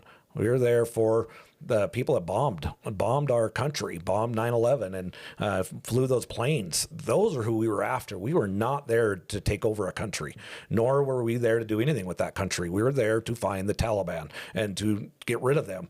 But at the same time, we shifted a little bit while we were there and did that humanitarian side and said, you know what, we see this country needs something. We know they need help. We know that they need a little bit more. And our hearts went out to them and went and fixed and helped and things like that. I know we've got I can't even think what it's called now, an orphanage that we here in Utah started in Afghanistan. It's an orphanage there, and we helped funded that, and still today are funding that orphanage and things like that for these Afghanistan kids and things like that. So we're still trying to help Afghanistan, and like I said, we're not trying to take over countries. So we were never in Afghanistan to take over that country. We were there to get the Taliban and get out. That's what the plan was. Just didn't work out that way. No, I mean, that's where politics get involved. Right. I mean, we get there, we take out the Taliban. We definitely don't want the Taliban getting back into power. I mean, that's the last thing you want to have happen is to have this and yet war, they're in power again. and then they just goes back to normal again. That completely defeats the purpose. And so the nation building and trying to get an election going was specifically to make sure that the Taliban didn't get back into power and to stay there long enough to make sure they didn't get back into power. So the mindset and the goal was right, but if we could have taken the politics out of it, we probably could have gotten that done in half the time. Oh, yeah. We had a lot less money. And probably a third of the money. Yeah. But when you get the war cabinet trying to get involved, and they're making billions of dollars by staying over there, and then you got politicians that are making a lot of money off of it, and they're getting reelected off of it, all kind of stuff, and then there's a lot of other things that get involved between money and politics and power, and that's where you get the forever war. It's not from the correct goal and the correct mindset that we had going in there and us wanting to help a country and keep the Taliban out of power and help them build a new democracy. It comes from us. Oh, yeah. Defeating ourselves and It's all about the dollar sometimes again. It's all about the everybody wants to make money, including our guns manufacturers and things like that. Big war machine gets involved, and they don't want it to end because they're making billions of dollars a year off of that thing, so they're going to do everything they can to keep it going. Yeah, and it's crazy. So in Afghanistan, compared to Iraq, so Iraq I was there at the end, and Afghanistan I was there at the beginning. So Afghanistan, we had money. We could buy whatever we wanted, and I could order anything I wanted, and it was just easy. And when I went to Iraq, and at the end of the war of Iraq, it was almost impossible to buy stuff. It was just there was no money, there was no nothing. But Afghanistan, I was ordering anything and everything I could get my hands on, and being an IT guy, I was ordering new computers, and it was funny because about halfway through, they're like, yeah, you need to stop ordering computers. And I said, okay, can I order parts? And they're like, yeah. So I ordered all these parts, and I was building computers, and because I just knew the system well enough. But the money was just unlimited while we were there. We could buy whatever we wanted, and it didn't matter. But like I said, and when we went to Iraq, it was the opposite. You weren't buying anything unless you absolutely needed it. Which just shows a different mindset going into this thing. People are making just a ton of money off of Afghanistan. And that's what I'm afraid of what's going to happen right now is there's a huge push to get into the wars. I mean, there's a huge push to back up Ukraine. And I don't think it was so much that we wanted to get in there and support Ukraine and that Russia was this big enemy, but we have, again, the same mindset that started the forever war in Afghanistan and Iraq still controlling. It's the big war machine. It's the politicians that want the money chain just going. They want that conveyor belt just going. Yeah. It supports our community, supports our economy, supports our re-elections, and then the war machine, these big companies just make Well, the hard thing is Ukraine, the money we spend there, the amount of money we've sent to Ukraine, we could take care of every one of our veterans here in the United States. Every single one of them. Every one of them. 100% of our veterans could be taken care of that are needed. The financial support, VA support, any of that kind of stuff could be taken care of with the money that we've already sent to Ukraine. And we talked about this with Gavin Newsom because he's got a lot of veterans and the money he's spending on illegal aliens and everything that's going on in California right now because he's giving them in-state tuition, he's giving them free health care, he's giving them food stamps, all this kind of money. And then you've got veterans in the streets not getting any of that. And we mentioned that in the last podcast, like, where are your priorities? It's obviously not on the American people. It's not obviously on your veterans. All you care about is stacking your census numbers, trying to get these illegals into the voting situation and staying into power. Yeah, and the sad thing is with the VFW, I go back to D.C. every year and talk to our congressmen. And I've never met Mitt Romney, ever, never once. And never once wanted to see us. They would actually, his staff would take us someplace else so we wouldn't accidentally see him. It was crazy. But for the most part, we very rarely, except for Curtis, he's the only one that, why can't I think of his name? Mike Lee doesn't see us very often either. I've seen him once, and I've been there 4 or 5 times. Football player. Why can't I think of his name? Burgess Owens. Burgess Owens, almost every time we see him. Blake Moore, almost every time we see him, and Curtis, almost every time. But everybody else, never see him. Very rarely see him. Well, we're going to have Burgess Owens here in a couple of weeks. Yeah, so. Burgess Owens has been amazing. He's great to talk to. I like Burgess Owens. Ben McAdams should still be there, personally. I liked Ben McAdams better. I was against him when I first, because I'm a Republican, but so when I first dealt with him the very, very first time, watching him go through the city council and going to the county mayor and so on, I wasn't really big on him. And then all of a sudden I met him in Congress, and man, that guy's amazing. And he wanted to listen and wanted to hear our stuff and wanted to actually discuss it and things like that and sit down with us and really talk to us. And I went, yeah, I'm voting for him from now on. And it just changed my mind. Blake Moore was another one that when I first met him, I was like, I hate you. I never, ever want to deal with you again. And the second time I met him, I'm like, man, Blake Moore, you've changed. What's happened to you? Blake Moore, when the first time I met him, he's like, we're getting rid of the VA. We're going to get rid of them. We don't want the VA. We're going to make it like Medicare and Medicaid, and all the veterans are just going to get a medical card and go to whatever doctor they want. And that's the way it should be.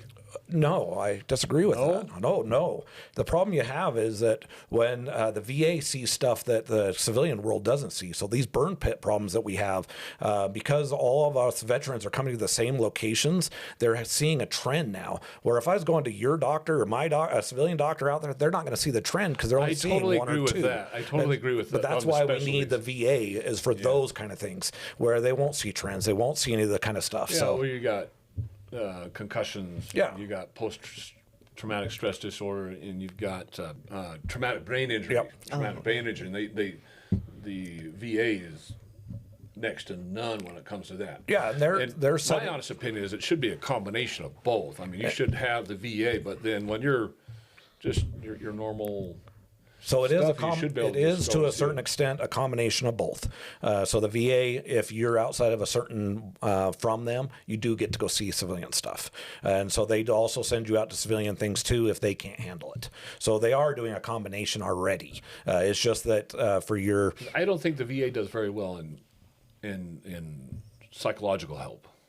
I think and you can tell me if I'm wrong, but from what I'm hearing from a lot of other VA people, they say that the public psychiatrists are giving them a lot more help than the VA is. But when it comes to like the VA is overran. amputees, when it comes to post-traumatic stress disorder, when it comes to traumatic brain injuries, the VA is like the stellar.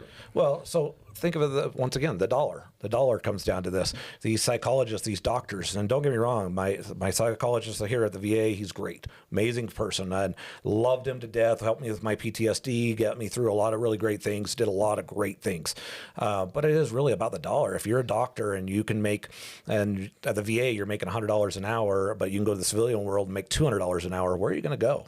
Are you going to sit there and help veterans of the VA? No, you're going to go make this. The good doctors leave. Yeah, so they're leaving, and you're left with these students. And don't get me wrong. Once again, my doctor was great, but yeah, I've had some bad ones there at the VA. But I'll tell you what, some of the talking across the VFW with some of the other veterans that I talked to, the Salt Lake VA is probably one of the #1 VAs in the United States. We do so much, and the rumors or the stories I hear of what they're going through, I'm like, I've never had that ever at the Salt Lake one.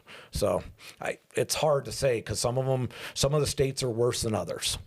Yeah, I watch the Sean Ryan show all the time, and he hates the VA because it does nothing for him, and especially when it comes to post-traumatic stress disorder. And he's a big component of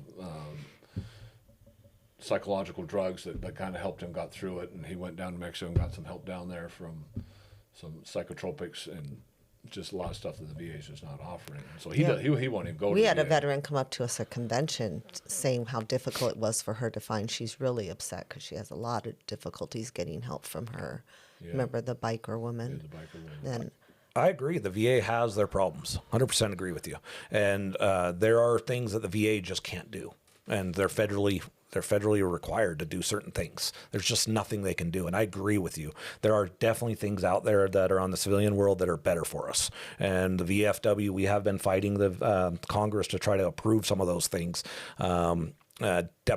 Deprivation tanks and things like that are big helps. And so we're trying to get those approved for the VA, but it's all about money again. So we've got to get Congress to stop sending money outside of the country and help our VA get those money. Well, Congress also just thinks they can just throw money out and fix it. And so sometimes, yeah. The VA has a problem. Let's just offer another couple $1 billion and send it to the VA. When that's not necessarily when it needs to happen. They need to kind of specifically allocate it so that right. Again, the powers that be are not just willy-nilly just doing whatever they want with the money. They're allocating to certain spots. Because I think what happens is you get down to local VA hospitals, and they're trying to do everything they can, but then their hands are tied by their superiors, and their superiors are not doing everything in the best interest for the veterans because their only goal is to keep the structure in place, to keep the facility going. They don't care about anything else. They want to keep the facilities going. They want to keep the VA as a structure in place. Yeah, well, and I agree to a certain extent. I can say Dr. Williams here, she's the director of the VA here in Utah. I've talked to her many times and sat and chat with her and things like that. She definitely has got the business side of it and wants to keep the VA going and make sure the dollar's being spent correctly. But at the same time, she's also wants to make sure that the veterans are taken care of and has made it very priority that we're taking care of the veterans. So, I mean, And that may be really good here in Salt Lake, too. And even if you go a couple of steps above her, yeah. I think that's where a lot of the issues, a lot of people are complaining about. Well, they're trying to make it a business, and they're trying to, and it's fine if they'd run it like a civilian business, like a civilian hospital. It'd probably be fine.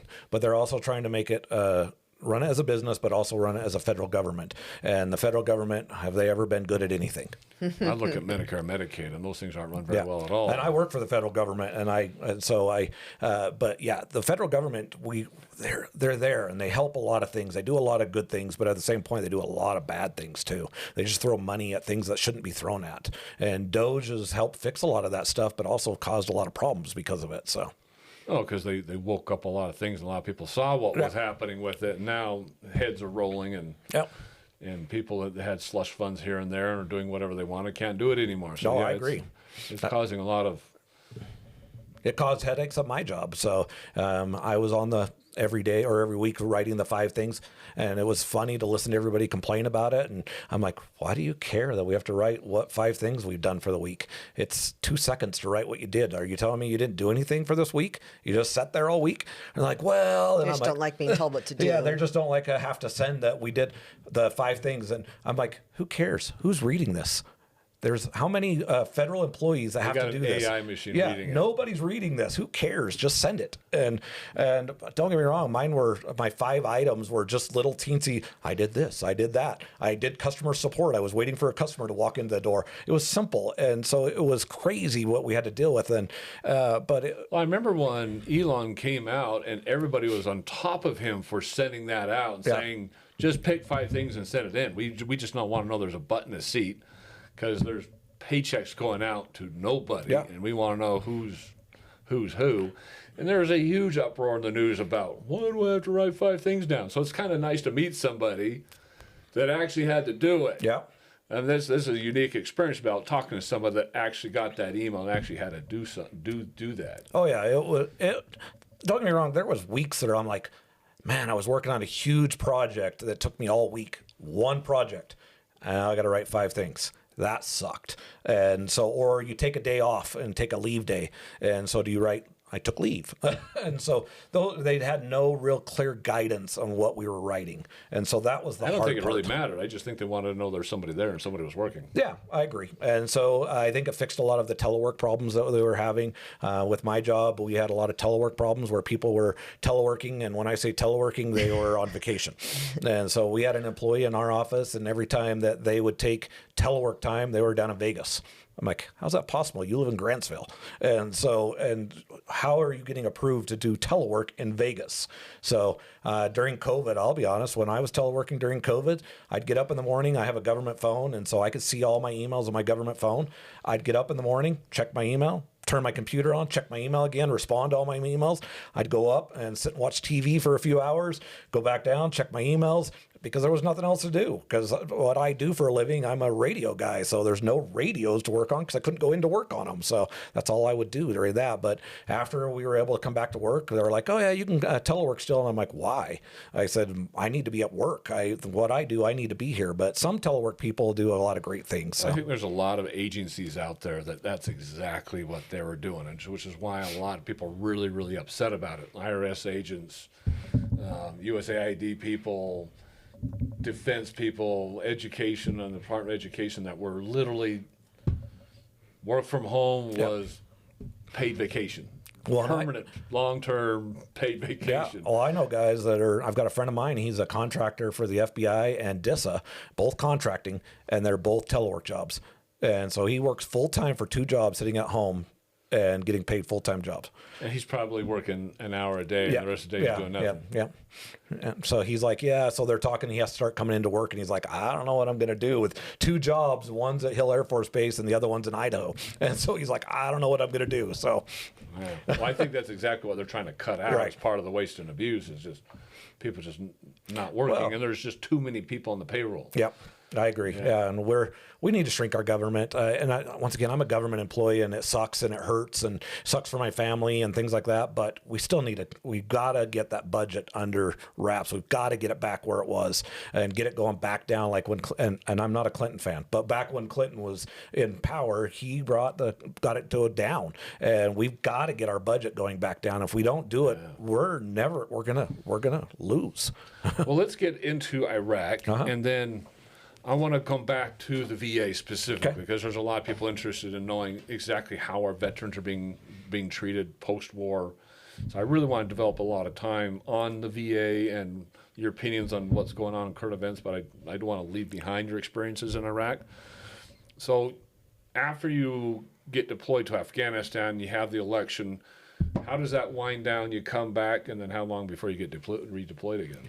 So I came back in 2005, and then 5 years later, so in 2010, I went to Iraq. So came back, got some promotions, and got up to a higher rank. I was an E7 at this point, and got a phone call from a colonel, and he just goes, "Hey, I got this meeting going on. I need you in this meeting." And so I work full time for the Guard at this time, and so I leave my office, walk up to this meeting, sit down, and they're talking about going to Iraq, and I'm sitting here going, why am I in this meeting? No idea what's going on. I'm not even part of the unit that's going. So I'm in an engineer unit at the time, and it's an MI unit going. And so I'm like, what's going on? And so why am I in this meeting? So my brain's going, oh, I'm just here to maybe have to train people on radios or something for this MOB. So that's why they have me here. And so the meeting gets over, and I have no idea what's going on. And the colonel calls me over, and he goes, "Hey, Heath, how's it going?" And yeah, he calls me by my first name. I've known him for a while, and he goes, "You're probably wondering what you're doing here." And I go, "Yep, I'm kind of not sure what's going on." He goes, "Yeah, I'm taking you to Iraq with us. I want you to be my comms chief." And I go, okay. He goes, "The only bad thing is this is one of those voluntold times. You're kind of being told to do it, but you need to volunteer." And because I wasn't part of the unit, so I had to volunteer to go on the MOB so that I could get to the unit to go on it. They couldn't just force me. And so I'm like, yeah, you know what? I'll go on this MOB. And so this was a little different than Afghanistan, where I was told you're going. This one was, I kind of got to volunteer. I figured it was a good time to go. And so I went ahead and signed up to go. He kind of let me build my team and everything else. So that was great. I got to build a really amazing team to go with me. Bad thing happened, and I ended up getting divorced right before I left. And so divorce was final a couple weeks before I actually got on the plane to leave. So that was sad. But well, at least you went over there and was able to unplug, I guess, from that and yeah, get that into was a nice. whole new world. Yeah, talking to all my friends have been divorced and the stuff they've gone through, and I was completely away from all that. I didn't have to deal with the ex-wife, and my ex-wife and me are still friends. We still talk together. She's a very nice person, and I have no issues with her. We have 2 kids together, so I don't have a problem with her. She took care of my kids during deployments and things like that, so it was fine. But that was one of the things I had to deal with on my way out the door, was dealing with a divorce. Ended up going out the door, flew out, went to Fort Lewis, Washington. So that's where we flew out of, deployed out of there, and then went into Kuwait and stayed in Kuwait for a little bit, and then flew out of Kuwait and went into Iraq. So right before we left Fort Lewis, about 2 days before, the colonel calls me in again. And I'm like, man, what's going on? Why am I getting called in? And thinking I'm in trouble. And so I'm known to get in trouble a little bit, so it's all good. But I thought I was in trouble, but I wasn't. So what ended up happening is the brigade that was above us, they ended up sending home, and this is 2 days before we get on a plane, they sent home the assistant communications, the S6 guy, a captain, sent him home, and sent home their senior NCO, the E8, the master sergeant, and sent them both home for some bullcrap stuff, but they got sent home, said, "You're not going on this MOB." And so they got sent home. Well, I was the highest ranking signal person in the brigade at that point. And so besides the S6 captain that was over the whole S6 of the brigade, so I was the enlisted highest rank.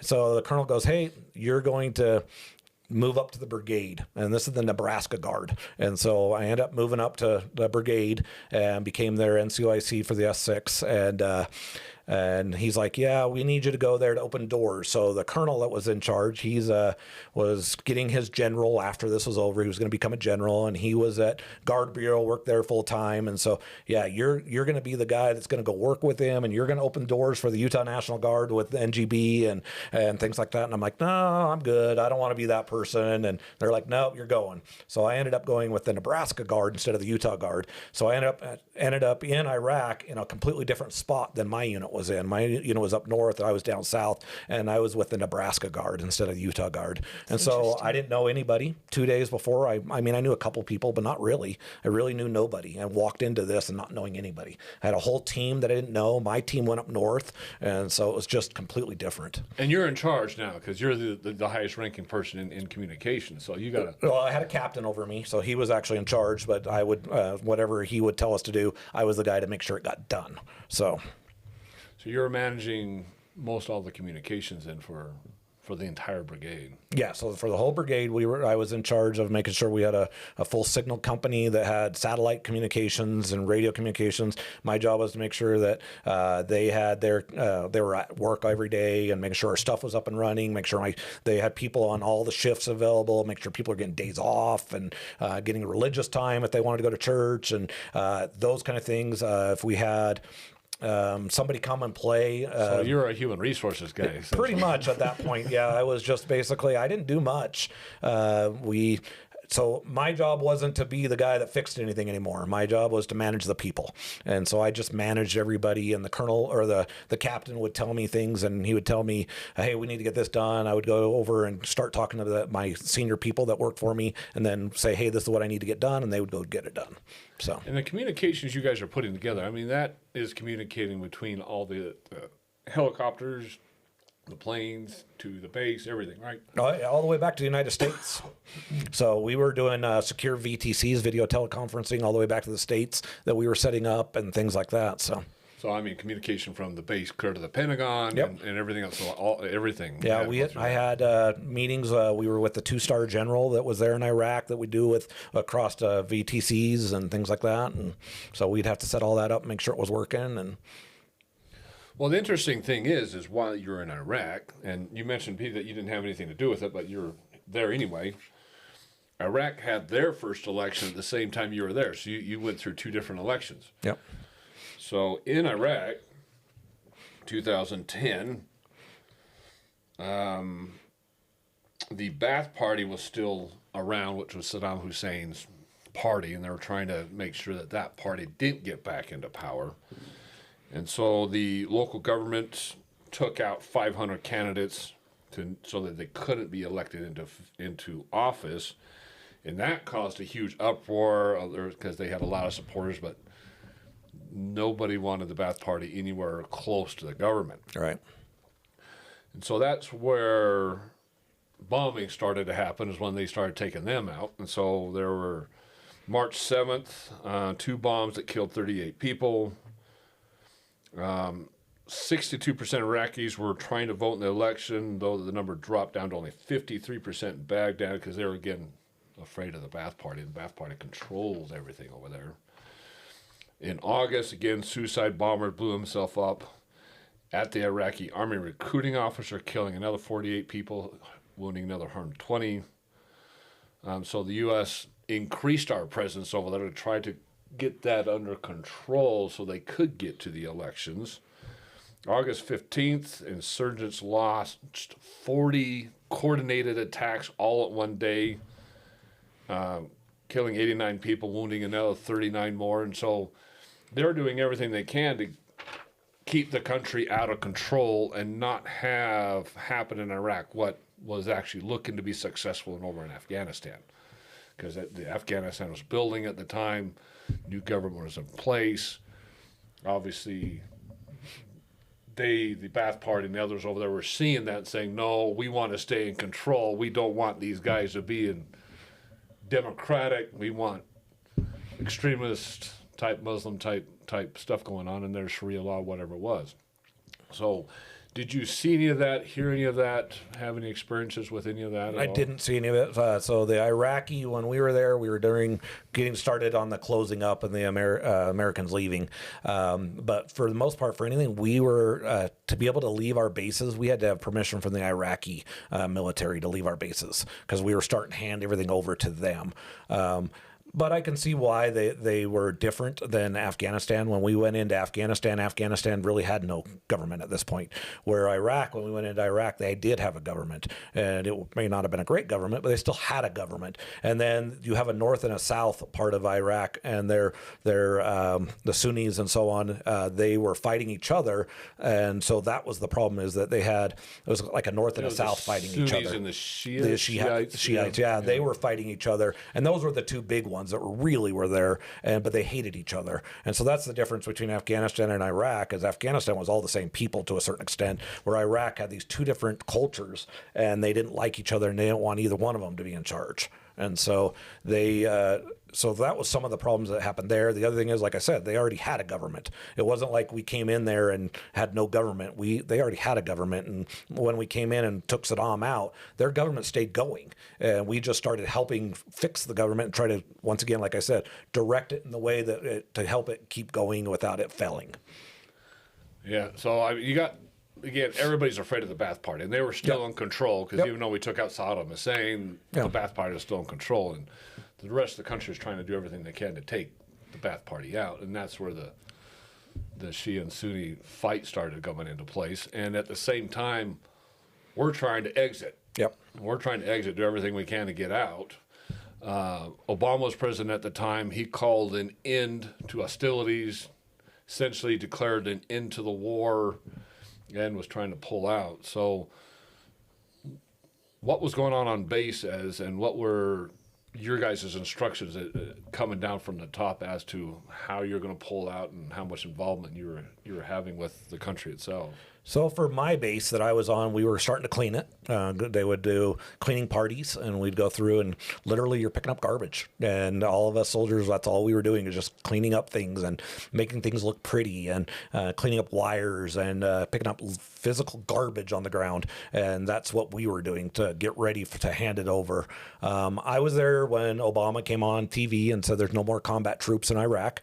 Being an MI unit, we're not combat, so we weren't combat troops, but there was a building next to us that was full of infantry guys. They are combat troops. And I walked in and joking around with them, because I knew some of them, and opened up the door and go, "Hey, you're not allowed to be here anymore. I want this building. You guys need to get out." And just joking with them. But yeah, so we still had combat troops there, even though he said there wasn't. But were they doing combat? No.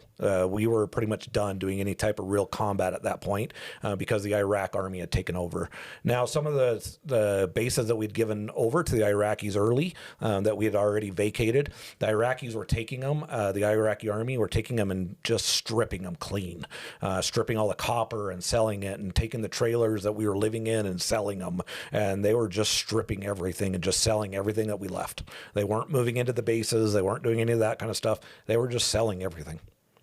Wow, that's crazy. They were just selling everything when they should have just been moving in and just keeping themselves established and keeping themselves going, and not just literally they were selling everything clean. Yep.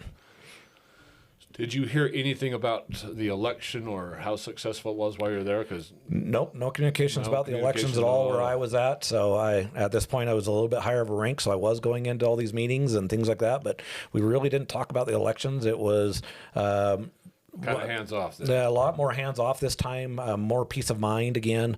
We were an MI unit, so we were out interrogating and trying to find enemy and things like that.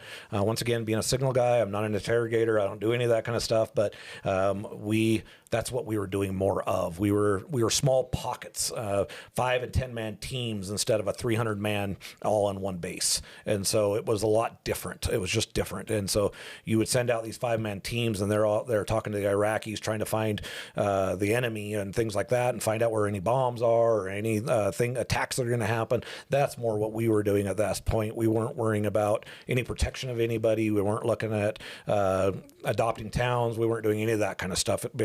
But with 5 guys, you can't do that kind of stuff. No. And so these guys were doing a whole different mission. It was just so much different. So much different. Well, let's kind of get to the difference between the administrations. Okay. So you had Bush in one and you had Obama in the other. Yep. What did you notice as being in the Army was difference in how they kind of directed things? Well, we've talked about money. So Afghanistan, we had lots and lots and lots of money. We had anything we could spend. Anything you could think of, you could order, you could get it. It was easy. It was real simple. And then Iraq with Obama, it was almost impossible to get anything. I mean, just simple stuff you couldn't get. Like humanitarian, like just stuff to make you feel good that while you're there. The simple stuff, watching TV, a TV antenna to watch TV, the American broadcast stuff that we piped in there. We couldn't even get that to get antennas unless we pawed it out of our own pockets and things like that. Where Afghanistan, yep, here you go. Yep, here you go. You walk over and go get it. And it was no big deal. So it was so much different with the money. Once again, Iraq, we were shut down. We weren't even allowed to leave the base unless we had the Iraqi army approval. Where Afghanistan, we were in charge. We would schedule everything and go. So it was just completely different than that. Not that I have an issue with it, but the difference with the gays and lesbians and things like that. And in Afghanistan, the don't ask, don't tell was still in effect. And we had some gay people and lesbians in my unit, and I knew who that they were and didn't care because they were soldiers. That's all I saw them as they were soldiers, didn't care. But when you get over to Iraq, because the don't ask, don't tell was gone, it was definitely more flamboyant, more you could tell they were more lesbian and gay. Detrimental, do you think, to mission readiness? Or mission readiness, no, but I think they took a lot more abuse being lesbian and gays and things like that. The lesbians not so much. Unfortunately, men don't care about that so much, but the gays, I think they took a lot more abuse, a lot more just it was harder on them mentally. Bullied. Yeah, they were more bullied and things like that. Where in Afghanistan, they were hiding it a lot more. Where and like I said, in Iraq, it was open and they could talk about it and things like that. So I think they took a little bit more abuse. Wow. And then rules of engagement, all that. Do you guys see anything there as the difference between how the different administrations handled everything? Yeah. So Afghanistan, the rules of engagement, we were told that even if we saw an Afghani dragging a rocket launcher behind him with a rope, we could engage at that point. And so because if we felt they were going towards our camps and things, not just because they were running around with one. So we could engage at that point. Still rule of engagement. We still had to make sure that we felt like they were going to put that they were an enemy or they're a threat to us. We couldn't just shoot them because we wanted to shoot them. That's not the case. Where Iraq, once again, because the Iraqi army was in charge, we weren't allowed to do anything. We couldn't shoot unless we were shot upon and things like that. You couldn't do anything. So it was a lot different. A lot different. Yeah. So you were in Afghanistan kind of got a lay of the land. Now you come back to the United States, and then Biden gets into office, and you see the Afghanistan pullout. Okay. What's going through your head when you saw how that happened? Well, once again, being in communication, I don't do all the full big picture stuff and didn't see all those kind of things. But just from my training and things for the military, it was, why are you doing it this way? This doesn't make sense. You don't pull out your military first, ever. And you always pull out your civilians out first, your interpreters, people that are pro, because you want to make sure the people that are helping you, because a lot of those interpreters that were helping us are dead now. And because they were helping the American people, and you don't ever just pull out. And so to me, that's what it felt like to me, is like, why would you do this? And then I actually got to go to the funeral of the Marine that was from Utah that was killed in that, and he was trying to save one of the Marines to bring them home, and he ended up dying. And it was really hard and I didn't know the guy. I was just there as a VFW person and never met him, never met his family, anything like that. And I got a chance to meet his family and things like that. And what his family was going through was just so sad. And it was but he was such an amazing person to hear the story about him and how he was there trying to save his soldiers, or excuse me, his Marines. Sorry, Marines, don't get mad at me. But he was there trying to help his Marines and make sure they got home. It was more important that they got home than him get home. And it was just amazing to hear that story. And it was just so different. It was hard to see. us pull out of Afghanistan the way we did. I think we were not quite ready to come out. I think we needed to come out, but we weren't ready for it, and we didn't plan it correctly. Yeah, I think that's an understatement. Yeah. We definitely didn't plan it at all. They just up and left. I mean, that was absolutely devastating. And what happened at the gate there, Yeah. where that suicide bomb went off. Again, I watched the Sean Ryan show considerably, and he interviewed the guy that was actually in charge of that gate, and they had the suicide bomber in his crosshairs, in his sights, and was asking permission to take him out. Yeah. And it was denied. And they watched him for hours. I mean, that intelligence came in from an Afghani informant. Yep. That informed him who it was, who the guy standing next to him was, the handler, and they couldn't do anything about it. They called the superiors down. The superiors came in, got on the scope, said, "Yep, that's him. Can we shoot him?" "Nope, I can't give you guys permission." He's like, "Well, who can?" He's like, "I don't know." He said, "I'll go find out." Yep. Never even heard from him ever again because nobody wanted to take liability for anything that they were doing over there. And then an hour or so later, the bomb goes off. Yeah, it's sad. We would have the same problems in Iraq because our rules of engagement with the Democrats being in power just changed, and so and some of it's just because of the war, the way the war has changed, and you don't want to be the people that are just shooting to shoot, and we've never been that type of people. We don't just shoot to shoot. We always make sure we're shooting at what we want to shoot, and we're trying to make sure that we make sure the target is what we're looking at and what we want to shoot. We want to make sure the target is what we want to be killed or blown up or whatever. We don't want to just randomly shoot people because we think they need to be shot. And so that's a hard one because even in my world, if I was the guy that had to say yes to shoot that person or not shoot that person, just because the intelligence says he has that on him, could we tell that he had that on him? Can we tell that he is going to be a threat?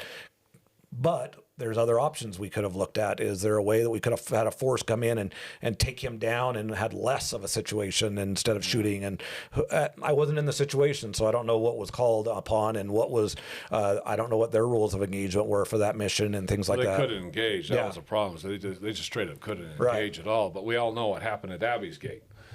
And then he was telling stories about how these interpreters, like you were talking about, they're trying to save the interpreters, Yep. and a lot of them, they just weren't getting permission to help them, and they were just kicking them right back out.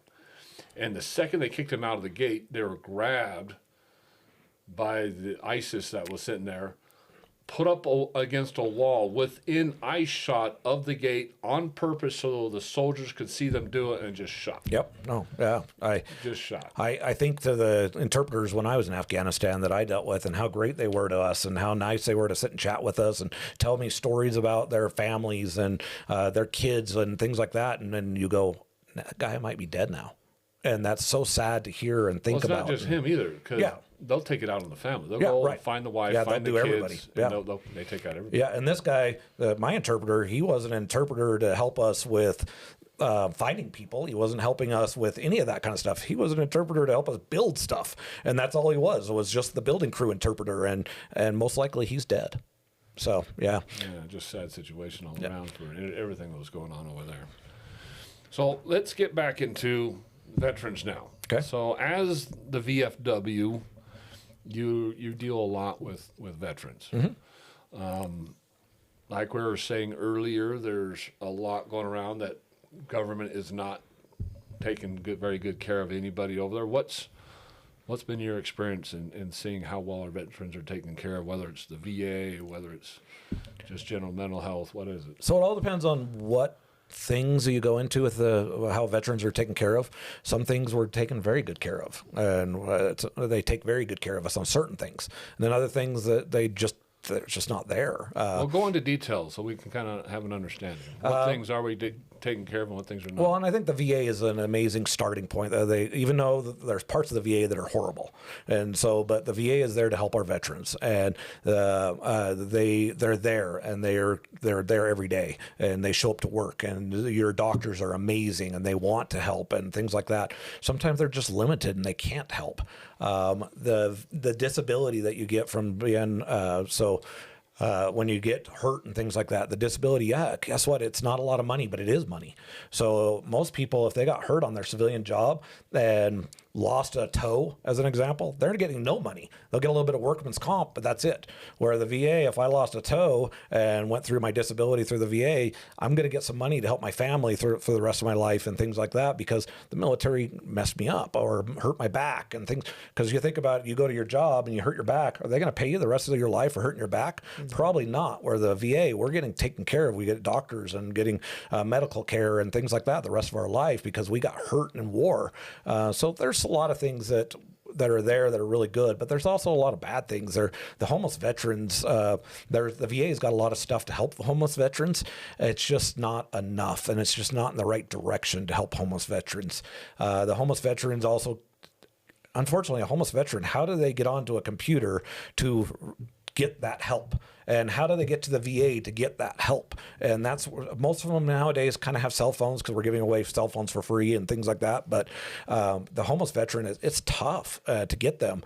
I know the VFW post that I'm part of in Riverton and West Jordan area, we've actually put a couple homeless veterans in hotels and things like that temporarily while the VA is getting all their stuff going and things like that to give them a place to stay.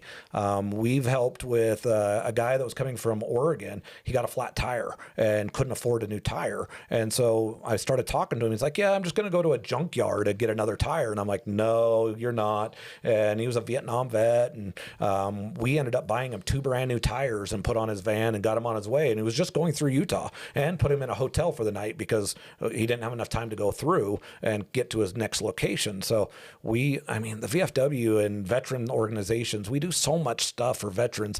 And the hard part is these younger veterans that are younger than me that have gone to war, they have their families and things like that are still there, and they just don't have time to do stuff for the VFW, the American Legion, the DAV, the AMVETS, any of those.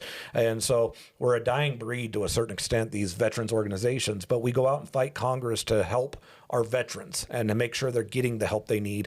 Some of the things that people don't know is, that what Windows are you guys running on these? Windows 11 probably, Windows 12, whatever, yeah. Windows 10. Yeah, the VA is still on Windows, Windows 2000. Oh, jeez. So, yeah, that's one of the things we've been fighting Congress to get some of those things fixed. Really? Yeah, and so the VA also... I think Elon was mentioning that, too, that he said some of the equipment they were getting on was so outdated. It was 30 years old. He says the biggest thing we're fighting is we just can't get to the information because every system out there is just so outdated. Right. And the VA, the problem is the next thing that they have to do to upgrade is still not where they need to be. But you can't just jump to where you need to be. You have to jump to this next spot, to this next spot, to this next spot to be able to get to where everybody else is current.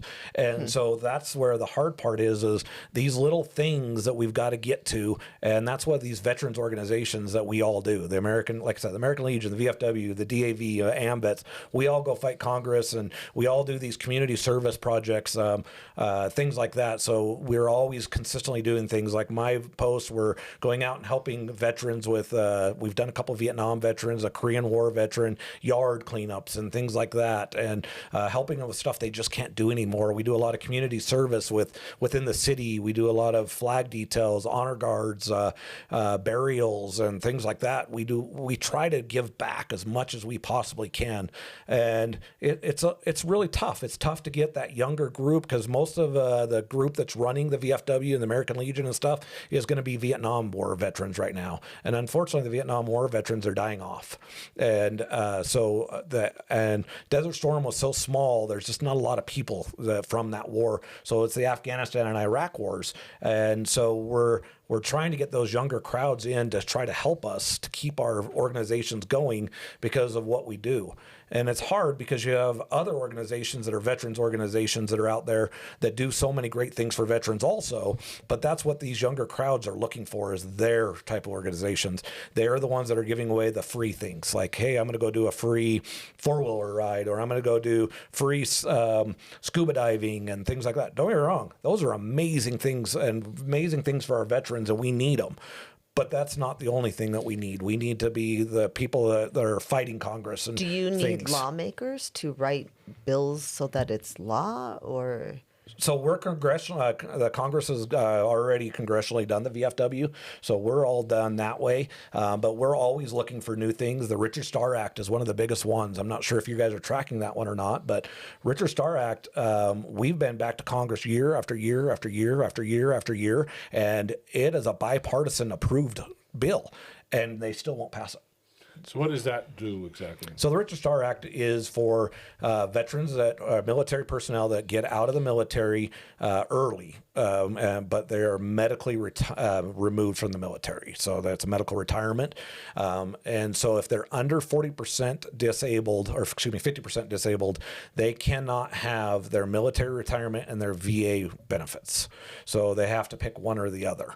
And so we're trying to get that fixed so that it's no different than if you were to civilian that works at Walmart as an example, and they get hurt at Walmart, and Walmart goes, yep, you're all done. You can't do your job here anymore, but we're going to give you a retirement. Here you go.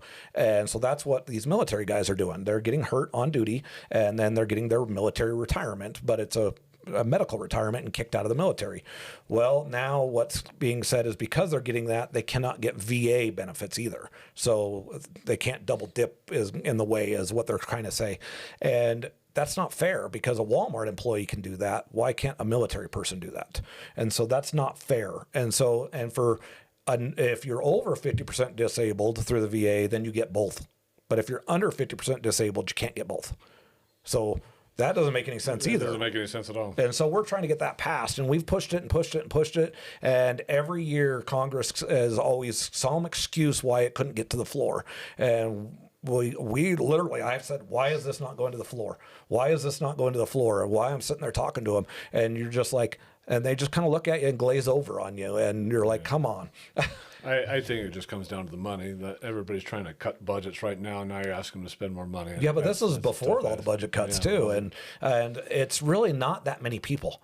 Really, it's not. It's not what they think it is. They're thinking it's thousands and thousands and thousands of soldiers. It's not. Most of these people are already over 50%, so they're already getting their benefits. So it's really not that much more money, and it's helping a veteran that needs it. Because most of the time, if you're getting removed from the military for some reason, for medical reasons, you probably aren't going to be able to go get a civilian job making very good money. And you probably aren't going to have good benefits from that civilian job. And so having the VA there to help you, and so you have to choose which one's better and which one's going to help you. And it's not fair. It's not fair for that veteran not to be taken care of. Yeah, especially if they can't get a normal job that will sustain them and they have to settle for something else. Right. There's a big thing about veteran suicide. Mm-hmm. What are you seeing there?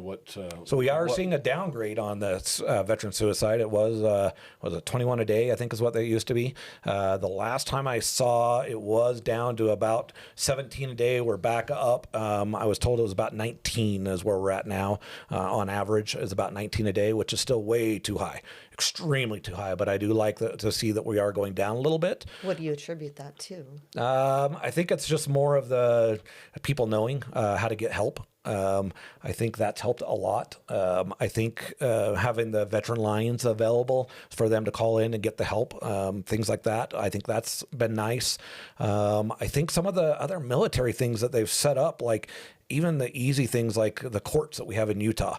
Utah has veteran courts, and some states don't have that. And this is where you go to a pro-veteran judge that understands veterans. And so now when you're getting in trouble with real big trouble, you're not like, well, I'm going to kill myself because it's easier, and because now you actually have somebody that's on your side. You have a judge that understands you and things like that. And I think that's helped reduce some of it. The VA, like I said, has helped because they're doing a lot to help reduce it.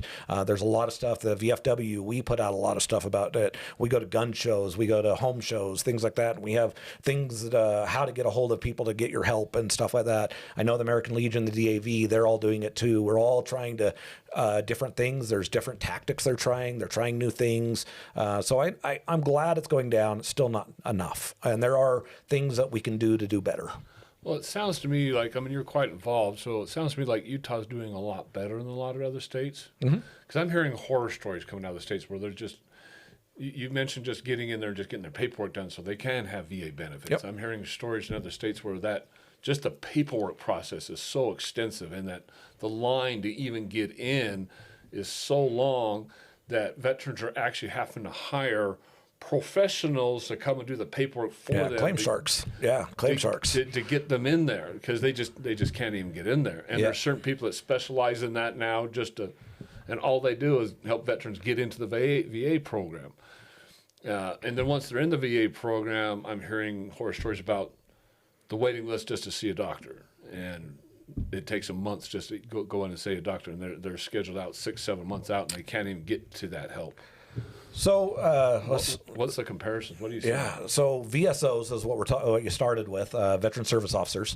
The VFW has a full-time one, and we have a part-time one. The American Legion has a full-time one, and they might have two, I think. DAV has one, and the state of Utah has, I think they have like 6. And these are all free to veterans, 100% free. We do it all for free to get you into the VA. And don't get me wrong, our VSO is slammed. They are busy. Like when people come to me, I give them, what I do is I say, okay, what I want you to do is I want you to email me. And I want you to send me an email. And then what I'm going to do is I'm going to respond to your email with our VSO and all their contact information. And then that VSO will get an email from me with all their contact with the other persons. And then they will respond to you, and you take me out of your email. I don't want to see your medical problems. I don't want to see any of that. And so that's how we start it. But then the other thing I say is, I'm going to give you their phone number. Don't ever call them. And they're like, what? And I go, don't ever call them. Always email them. They're too busy. They can't take phone calls. They just don't have the time. Literally, from the point they get done with one veteran, they have another veteran sitting out in the lobby waiting to get help with getting their VA benefits. And that's all of them. Not just the VFW, not just the American Legion. That's all of them. Is that just lack of funding where we just need more of those doing that? Yeah, it's a lack of funding. So the VFW, we can only afford to pay. We have one paid VSO, secretary that's paid, and then we have a part-time person, and she's non-paid. She's doing it for free. How many veterans is one person trying to help? I think they did 800 veterans last year. That's just insane. Yeah. Why Congress is not acting to put out. And that's just the VFW. Yeah. So the DAV, American Legion, and the state people are all, each one of their people are doing approximately that many also. There should be 50 people out there helping veterans get into the veteran benefits. Yeah, and so we do it 100% for free. We don't want to, we never charge anybody. We don't even ask you to join the VFW. And so even if you don't qualify for the VFW, we are going to do that for veterans for free. 100% free. We don't care. American Legion does it. DAV does it. The state does it. We all do it for free. All we care about is getting the veterans taken care of. That's all we care about. If you want to join the VFW, great. If you don't want to join the VFW, we understand. And we just want to make sure the veterans are taken care of. Is there any legislation at all to try to increase the number of people that are helping the veterans? Nope. There's nothing out there for that. So there are some legislations to help. You heard me talk about the claim sharks. So claim sharks are these predatory companies that are out there that are charging people, veterans, to get their benefits. And so there are laws against them because they are not VA accredited. So they're not supposed to be doing anything. And there's laws already, federal laws already on the books. There's a couple of companies they're in that world, and they're not claim sharking at all. They're barely charging veterans in. I mean, there's some legal ones that are doing it correctly. They're honestly doing it correctly, and they're inundated, but they're getting the veterans of benefits faster. No way. Same time frame. It's first come, first serve. So as soon as whoever VSO submits that paperwork in, it doesn't matter who you are at the VA. It's first come, first serve. So it's no faster. And how fast is it to process that paperwork, and how many people are actually processing? So for my disability, for my first one, I started getting phone calls probably about 15 days after I processed my paperwork from the VA to start the process. And then you start going to see doctors, and they're verifying that you really have the issues that you're saying you have and things like that. And then so the whole time from the point that I submitted my paperwork to the point that I got a disability rating took about 6 months. That's just way too long. That's exactly what I'm hearing. Well, That's exactly what I'm hearing. That has nothing to do with the VSO. That's Yeah. the VA is overwhelmed, The and VA they is don't have enough people to do the paperwork. So once you submit the paperwork, where does it go? It's like it sounds like you're sending it almost into like the IRS that's taken 6 months to process. Yeah, so you're the sending paperwork. it. You're sending it to the VA, and they have a processing person that a benefits person that's going to takes it in. They process it first, and then How many processing people do you think they have over there? So every VA is different, so it depends on your states. I think ours is only like 5 or 6 people, but I don't know for sure. So that's a good question. I'll have to make sure I ask Dr. Williams that on the next time I see her. Dr. Williams, if you're watching, call me and tell me. So I mean, I think that's where the problem is you don't have enough VSOs. All right, there's definitely not enough people V- processing paperwork. Yep. It should not take 6 months to help our veterans get their VA benefits. So the nice thing is they do back pay everything though, and they back everything to the day but it's that's not met. helping people that have PTSD right. because they could be dead in 6 months. Well, so the VA, just so you're aware, that's different. What you're talking about is a little bit different. VA benefits, that's where you're getting monthly payments. That's where they're paying for the VA, things like that. But if you have PTSD, if you're suicidal or any of those kind of things, the VA doesn't care. You're a veteran, come in, they'll take care of you right now. They do not care. They don't care. They want you. They will take you immediately. Do not wait. Do not wait for the VSO. I don't think that message is getting out. Yeah, no. A lot of people think you have to have the paperwork, you have to have everything done before they can even talk to anybody. Yeah, so there are some weirdnesses with the Guard and the reserves. But the active duty, nope. Just come on in. The VA will take care of you. Now, when you were saying that there's 3 to 6 months to see a doctor because they're out, for me to see my doctor at the VA, I'm about 3 months. So if I call for a cold, it's 3 months. That's still insane. That's insane. It should be next week. Yeah, but they do have a walk-in clinic, and so you can walk in and It's like walking into the ER expecting help when you got 50 people sitting in there, right? well, they have an ER, but I'm talking, so it's like an Instacare that they have. So they have an ER, then they have like an Instacare, and then they have your primary doctor.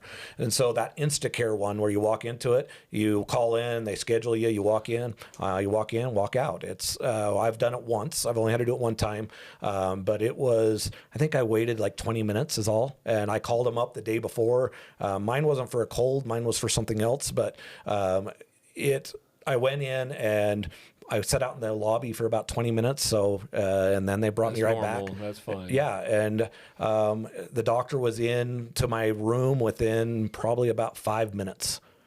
And so how many people were in the lobby waiting with you? about 5. About 5. So that's not too bad. And where's that one located? The Salt Lake VA, the main one up by the U of U. Yeah, I hear that other states, particularly the bigger cities, Jersey, New York, Yeah. Philadelphia, where they're walking in and there's 200 people in the lobby. Yeah. But that's everywhere. So my sister, she lives in St. Louis, Missouri, and she has cancer, stage 4 cancer. And so I was there taking care of her. And we ended up going to one of the ERs there. My sister's not military. So we went to an ER there, and we waited 4 hours at an ER to get in.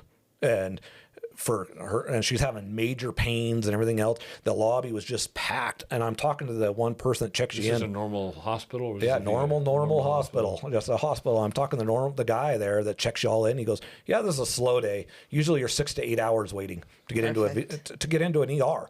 So for me, when I walked into the Salt Lake VA and waited a couple hours, but I agree. Well, there I are honestly some. wasn't expecting this because I hear all these horror stories and I see them all over the But remember- YouTube. But remember Salt Utah. Lake tends to be doing a lot better. Well, remember Utah. What base do we have?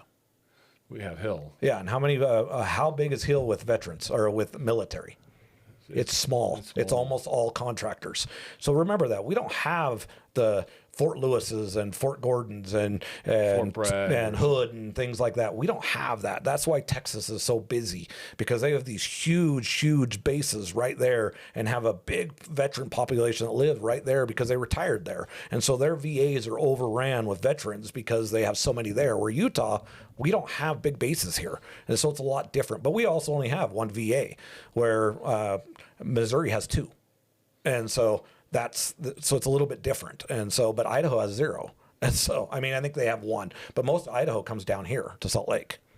So, Well, it sounds like Congress needs to act in certain areas and not just throw money at it. Right. Because, I mean, if the veterans are going to get help, they need to get the paperwork processed faster. They need to be able to get in front of a physician faster. And it can't just be suicide, right? Right. I mean, obviously they can just walk in and be helped now, but I'm not suicidal. I'm in pain. Yep. I'm going to go out. The other problem is I'm going to go out, find some drugs to get the pain gone, All right. and that's not going to work. And then soon I'm going to be Hooked on a pain pill, yeah. I'm hooked on a pain pill, and I'm going from a pain pill to illicits, getting hooked on those, and that's just going to get stronger and stronger. And then all of a sudden, you got all these veterans that are now homeless because they got hooked. Yeah, no, I agree. It would be nice to make it faster. It really would. But the other thing that you got to be careful is too fast. You either have people slip through the cracks or they're not getting their benefits because they're getting rejected faster. Because it's not that they're being rejected faster. They're being rejected because they're trying to go too fast and they're not looking at it close enough. And so they're being rejected for their benefits. Just lazy people processing paperwork. Unfortunately, that's everywhere, though. And government workers are sometimes that way. I'm not saying the VA workers are that way, but government workers and normal workers, sometimes that happens. So, but yeah, it's tough. It really is to get people through. The claim sharks, they just take advantage of them. Once they're in, it sounds like they get taken care of. Yes, as long as you're willing, as long as you're willing to realize there's a little bit of time between things, certain things.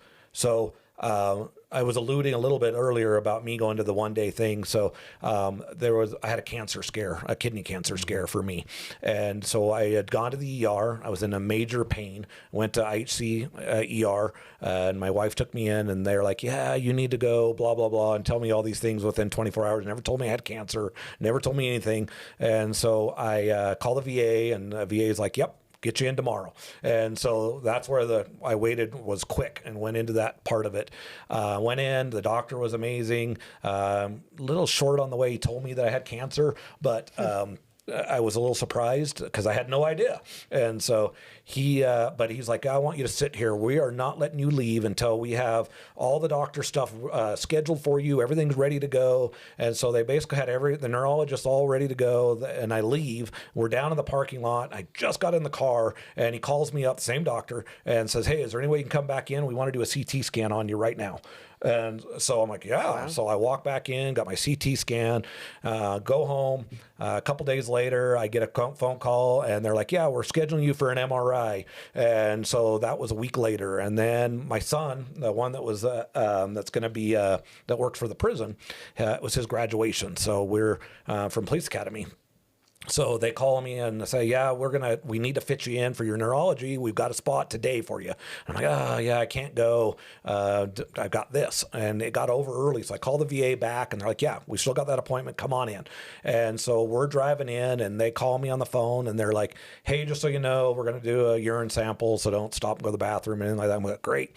So we get there, we walk out of the elevator. I check in. The guy goes, yep, go down this hallway. There's a little waiting room on the right and you'll wait in there. So I'm figuring 20, 30 minutes and I'll be waiting, whatever, because I was the last second get in there.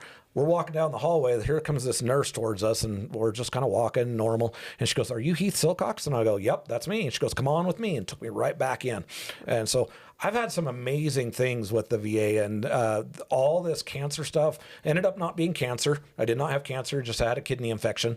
But they were on top of it, and they were just as fast as they could get me in because they didn't want cancer to be something that I had and let it sit. Now, if it would have been a cold or obviously a broken bone, they would have got me in a little faster. But if it would have been something that was less serious, I think it would have took a little longer. But any of the serious stuff, they're really trying to get our veterans in and get them taken care of. Yeah. Do you really think that's all VAs or just here in Salt Lake? I've heard rumors of the other VAs not being the same, but I know the Salt Lake one, that is one of the things. I have so a lot of the nurses there are, their husbands and stuff or spouses are VFW members. And so I've gotten a chance to sit and talk to a few of them. And they're like, yeah, that's one of the complaints we had is that how long it takes for these emergency things for the VA. And so our Salt Lake one has been changing the way of doing business to make sure that we do it a lot faster. Well, that's really good to hear about Utah. I mean, doing better all around because we're doing better politically, and we got good things going on in Congress. Still work to do. VA's Yep. still working. Well, and our VAs are starting to get run down. That's the other thing. When you walk into a VA, I've been to VA. Yeah. That building is not in good condition. Right Yep. now. No, it's definitely run down. It probably should be tore down and rebuilt. But that's billions of dollars, and that's federal government money that's got to pay for that. And where's that money coming from? And we don't want to take it away from the veterans, but they need a new facility. And we're not the only one. And that's the problem. We're not the only one that needs it. And so they're in the middle of a remodel right now on the inside. They had a water pipe burst on the 4th floor, I think is what it was, and it went down. So they're in the middle of remodeling. Most of it's almost done now. So the VA is doing a lot better. It looks a lot better on the inside. They just put a new parking garage and got it all nice, and it's really nice now. So our VA is starting to get a I've little seen the better. parking garage. Yeah. I mean, I was in medical for a very, very long time. I did medical equipment, ultrasounds, X-ray Okay. equipment, all that kind of stuff. So I visited the VA and talked to them about their equipment all the time. So I've been in that building several times. And you looked at the ceiling, you looked at the ceiling tiles, you looked at the floors. And I'm like, this place was run down. And that was 9 years ago when I was over there. So I was laughing. I was just in the VA the other day, and you know the little stripes that they put in the floor, and they say, yeah, follow the blue stripe or whatever. So it used to be you'd go to I think it's the 1st floor, and then you'd follow the blue stripe for blood draw. Well, and that's how it used to be. So you get off the elevator, follow it along, and it's no longer goes to blood draw anymore. I mean, it does, but you turn off earlier now. So it's funny that they've got to fix some of their flooring. And I was laughing because I was like, man, they couldn't even just fix the flooring. But yeah, there's some things that are run down on it, but on some of the other things, it's so much nicer. When I was at the ICER having a CT scan there, and then went to the VA CT scan. It was completely different. Their CT scanner was, it seemed like about equal, but the way they did business was so much more professional at the VA than the IHC. And it was so much, the guy that was there, I've seen him multiple times, and I joke with him all the time now because I've had so many CT scans, but he was so professional, so great with me and things like that. And it's just, you can tell that the people that work at the VA want to be at the VA, and they want to help veterans. You can tell that. And a lot of them are not being paid what they should be paid, but yet they're still staying to take care of veterans. that's good. Well, it sounds like the biggest problem is just right at the beginning. Right. It's a log jam from log jams and just not Lots of veterans, unfortunately. Lots and lots of veterans that need to get into the system. And you don't have to go through and get your VA disability to start being seen at the VA, just so everybody knows.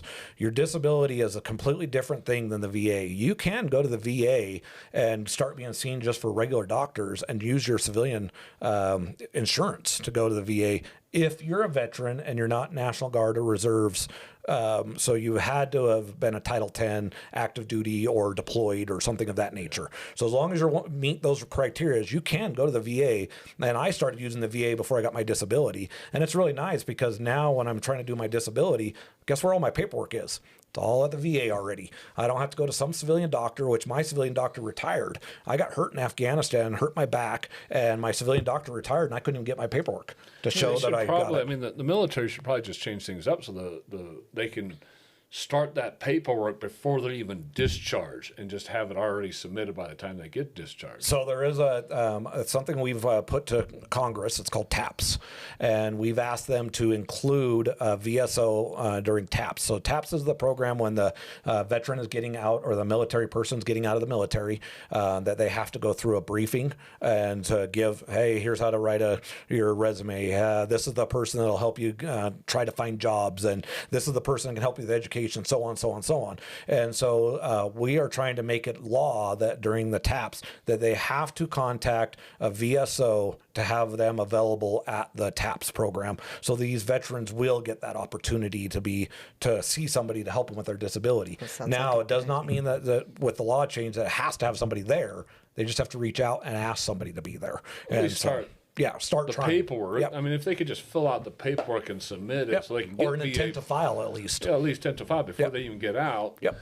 That's half the battle because I think you lose them. I think that the drop off is just precipitous once they're out and they just don't know what to do. But if you got them where it was done before they got out. Any veteran that's active duty or that's deployed, when you're 6 months out from retiring, or getting out of the military, 6 months out, go see your VSO.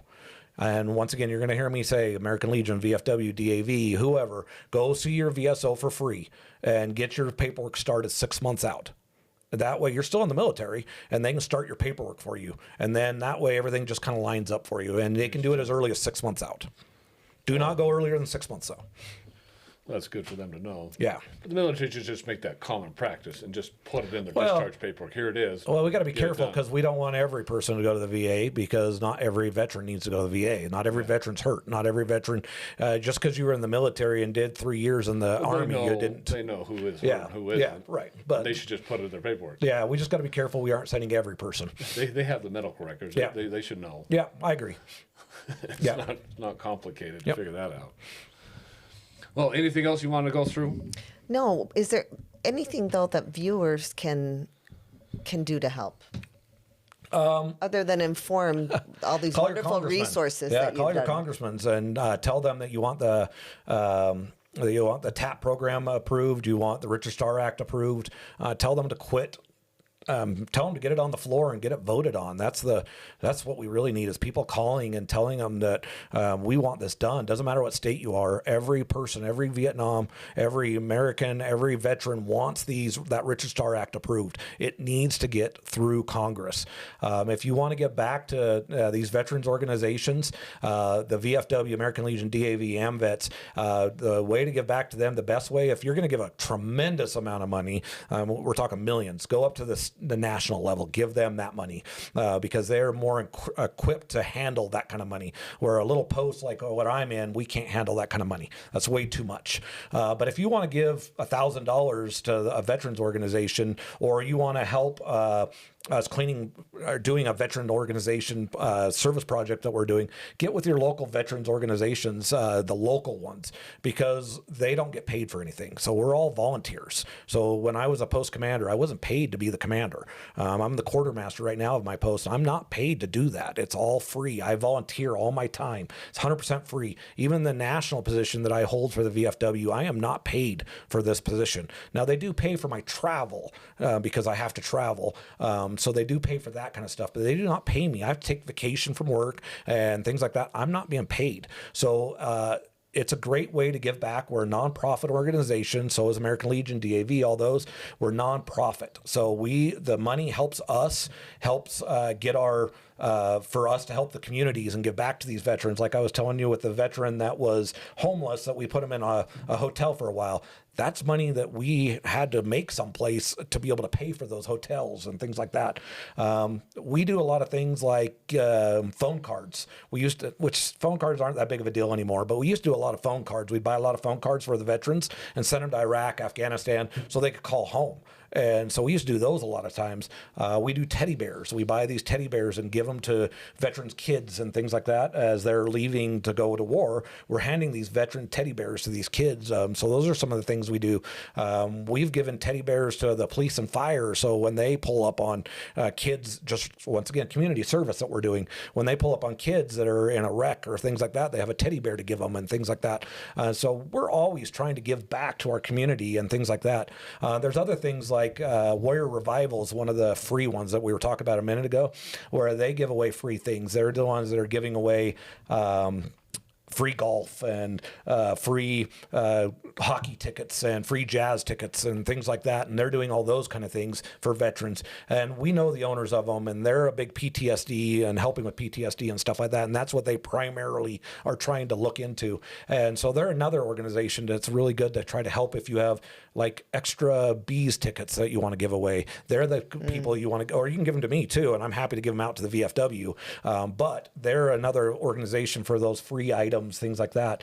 But yeah, anytime you, the organization, we do honor guards, we do burials, and most people call it the 21 gun salute, which is actually the 3 volley is what it is. But those are the things that we're doing because the National Guard and the Navy and the Marines, they only send 3 people to it, 2 to fold the flag and 1 to present it. And so sometimes they only send 2 people, and that's it. There's no gunfiring. if our organizations aren't doing it. And so sometimes that money that you're sending, you can send it to that we can set you up if that's where you want the money to go to as the honor guards. We can make sure we get it to the honor guards to pay for uniforms and things like that, and to help pay for miles and things like that for the veteran that's driving there, these older veterans. But yeah, we're doing those kind of things too. So we do so much. It's just the veterans, the VFW, American Legion, it's how much do you want to be busy? If you just want to be a number, so when we go fight Congress and say we have 1 million members and we're pounding our hands on the fist, great, we need those people too. But we also need the people that are going to be active and are going to help us be seen in the communities and do community service and do community things, because we do so many things. And that service can help overcome a lot of these ailments that plague them from their service. Right. Well, and the other thing that most people don't understand is when we get out of the military, we've lost our brotherhood and brother and sisterhood. And we think different as a military person. We've been trained and instilled differently. And so you go into the civilian world and, yeah, I've got some friends that are civilians, but they don't understand my military side. I can't flip them off and things like that like I can in the military. And we take that as that you love me because you flip me off, where in the civilian world, that means you hate me. And so where the VFW and the American Legion, we're all from the same bread, and we all understand each other. Even though we may have fought different wars and things like that, we all understand each other, and it's a way to talk to each other. And even after a meeting, we'll go to a meeting, and the meetings are boring as hell. I'll tell you, they're horrible, but they're needed, and they're so boring. But you get done with the meeting, and I have all these veterans that come up and sit and chat with me, and I get to hear their stories. We had a Korean War veteran. He just died recently, but he was a Korean War veteran, but he was actually a Hitler Youth in Germany during World War II, a Hitler Youth.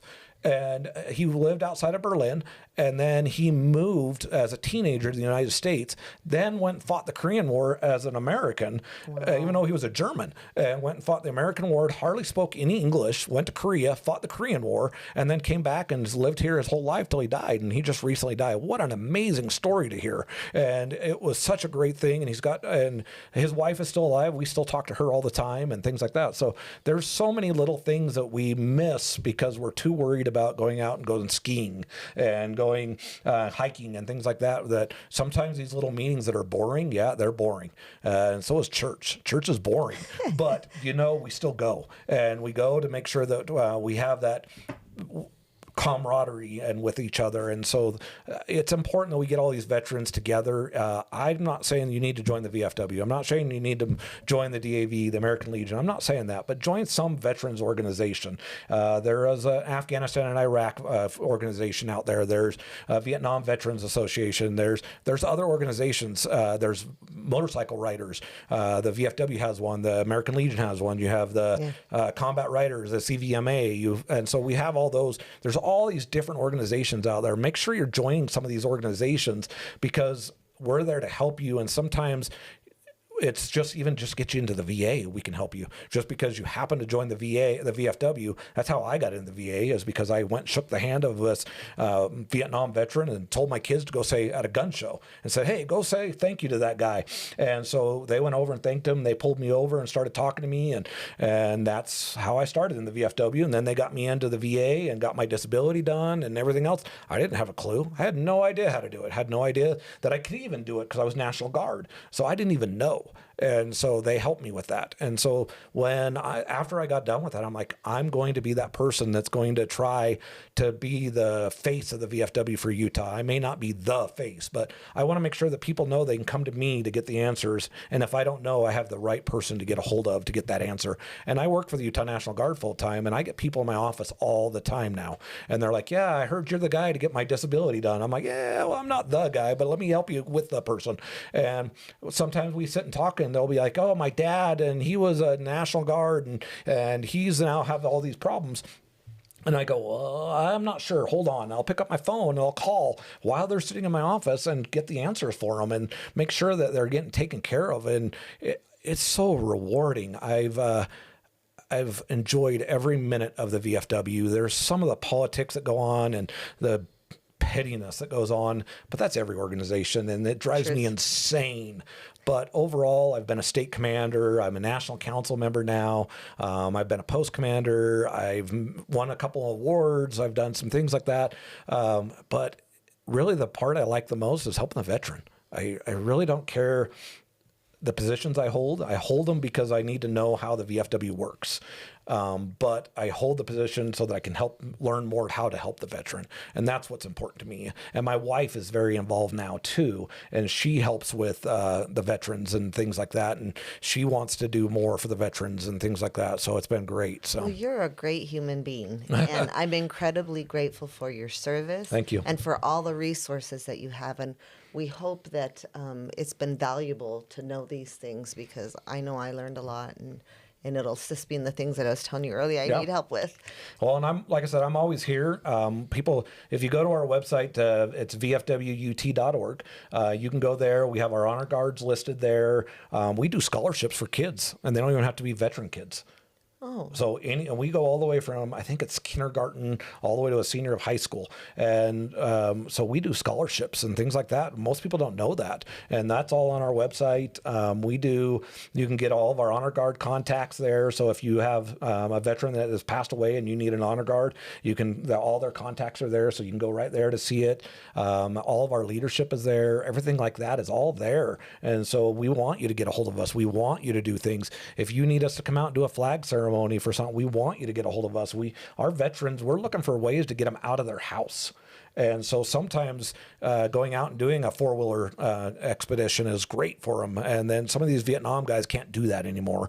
But getting them out to do, like I go and do a school for a Veterans Day every year, and that school has asked me back every single year.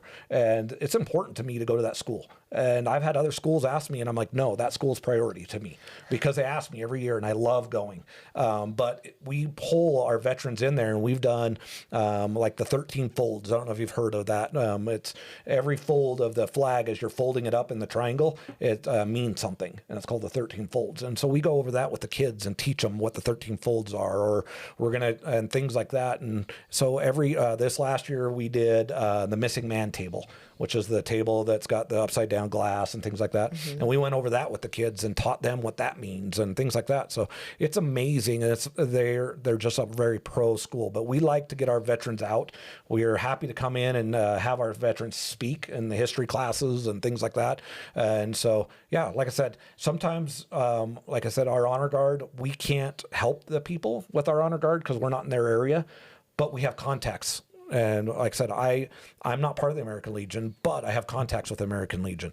I am part of the DAV, but I'm not part of their honor guard, but I have contacts with their honor guard. Okay. So we can help get a hold of the right people for your area if we don't have anybody. So, but yeah, we want to help our veteran in any way, shape, or form that we can. Homeless veterans, we have ways to help them. Sometimes it's putting them in a hotel for a night or two. Sometimes it's just giving them over to the VA. Sometimes it's giving them over to the state. So do you guys do any type of employment help for veterans? We do. Not really us, but you can point them in the right direction. Yeah, we point them in the right direction. The state of Utah has a veteran-specific organization for helping get their jobs. Lisa Duckworth is her name, and she's over the whole thing. And then she's got a couple other people. Lawrence Lopez is one of the guys up north, and they help. So they'll help you get your resumes built for free. They'll help you. So they'll do state, federal, and civilian resumes. They'll help you find jobs. They send you jobs and things like that are in your way. There are some other things out there. It's called the ACES program, where they'll help you get certificates. So like if you need Security Plus, you need your pay for a certificate for a job. And so you went through the schooling, but you need the certificate. So you need to go take the test. They help pay for that. So they've got some of those features available for you for veterans. So there's quite a bit of things available. Even Camp Williams has they do have a homeless area, but it's very short-term homeless that they do it there, and they put them up in a barracks and things like that. And it all depends on who it is, things like that. They do have to go through some things criteria. To make sure criteria to make sure that they can be there. But yeah, they even have that. So. How many members does the VFW have right now? In Utah or overall? In Utah. We have a little over 4,000 veterans in Utah, just the VFW side, not including our auxiliary. So. Wow. And then nationally? They're a little over 1 million. A little over a million. So that's a pretty big organization. Yeah, so we're the oldest veterans organization in the world, and I believe we're the second largest. American Legion is the largest. The reason the difference between American Legion and us, we're very similar. We do a lot of the same things like that. The difference is American Legion, you do not have to have gone to war. You just had to serve. I think they just changed all their rules. It used to be you had to be during a war time to be part of the American Legion. They changed it, so now all you had to be you had to be in the military. And so the VFW, you had to have gone. We're veterans of foreign wars. So you had to go to war. You had to go to Korea. Korea is still an actual war zone. We're only in a peace treaty with them. We're not or a ceasefire with them. So it's still an actual war going on there. And so if you've served there, you qualify for the VFW still. And so you have to go to war to be part of us, even though we are the oldest organization in the veteran organization in the United States. Interesting. Well, I might talk to you afterwards. Yeah. Sounds good. Yeah. Well, I greatly appreciate you being on here. I know that the public, I mean, they love the veterans. They love our soldiers. There's a lot of support out there for our soldiers, and there's a lot of people out there that probably do anything they can to help the veterans. And so knowing what the issues are is going to help a lot of people, and then knowing how to point people in the right direction is going to help a lot of people. So I greatly appreciate that. I have a feeling my social media is going to blow up with people either good or bad of what I've said today. Good or bad, but Hope it's good. Hope it's more good than bad, right? Yeah. Right.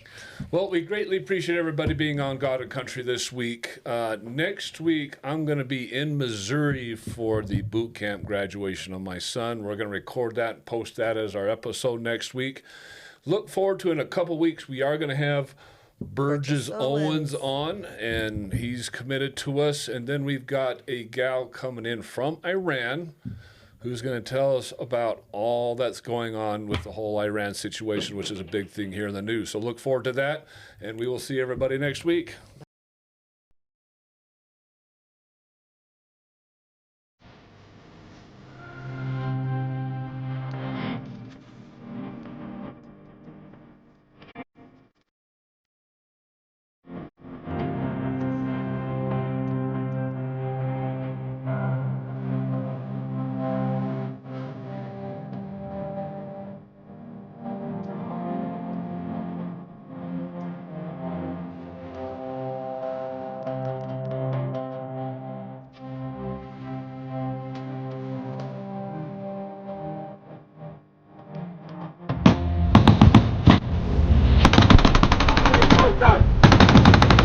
I can't see it!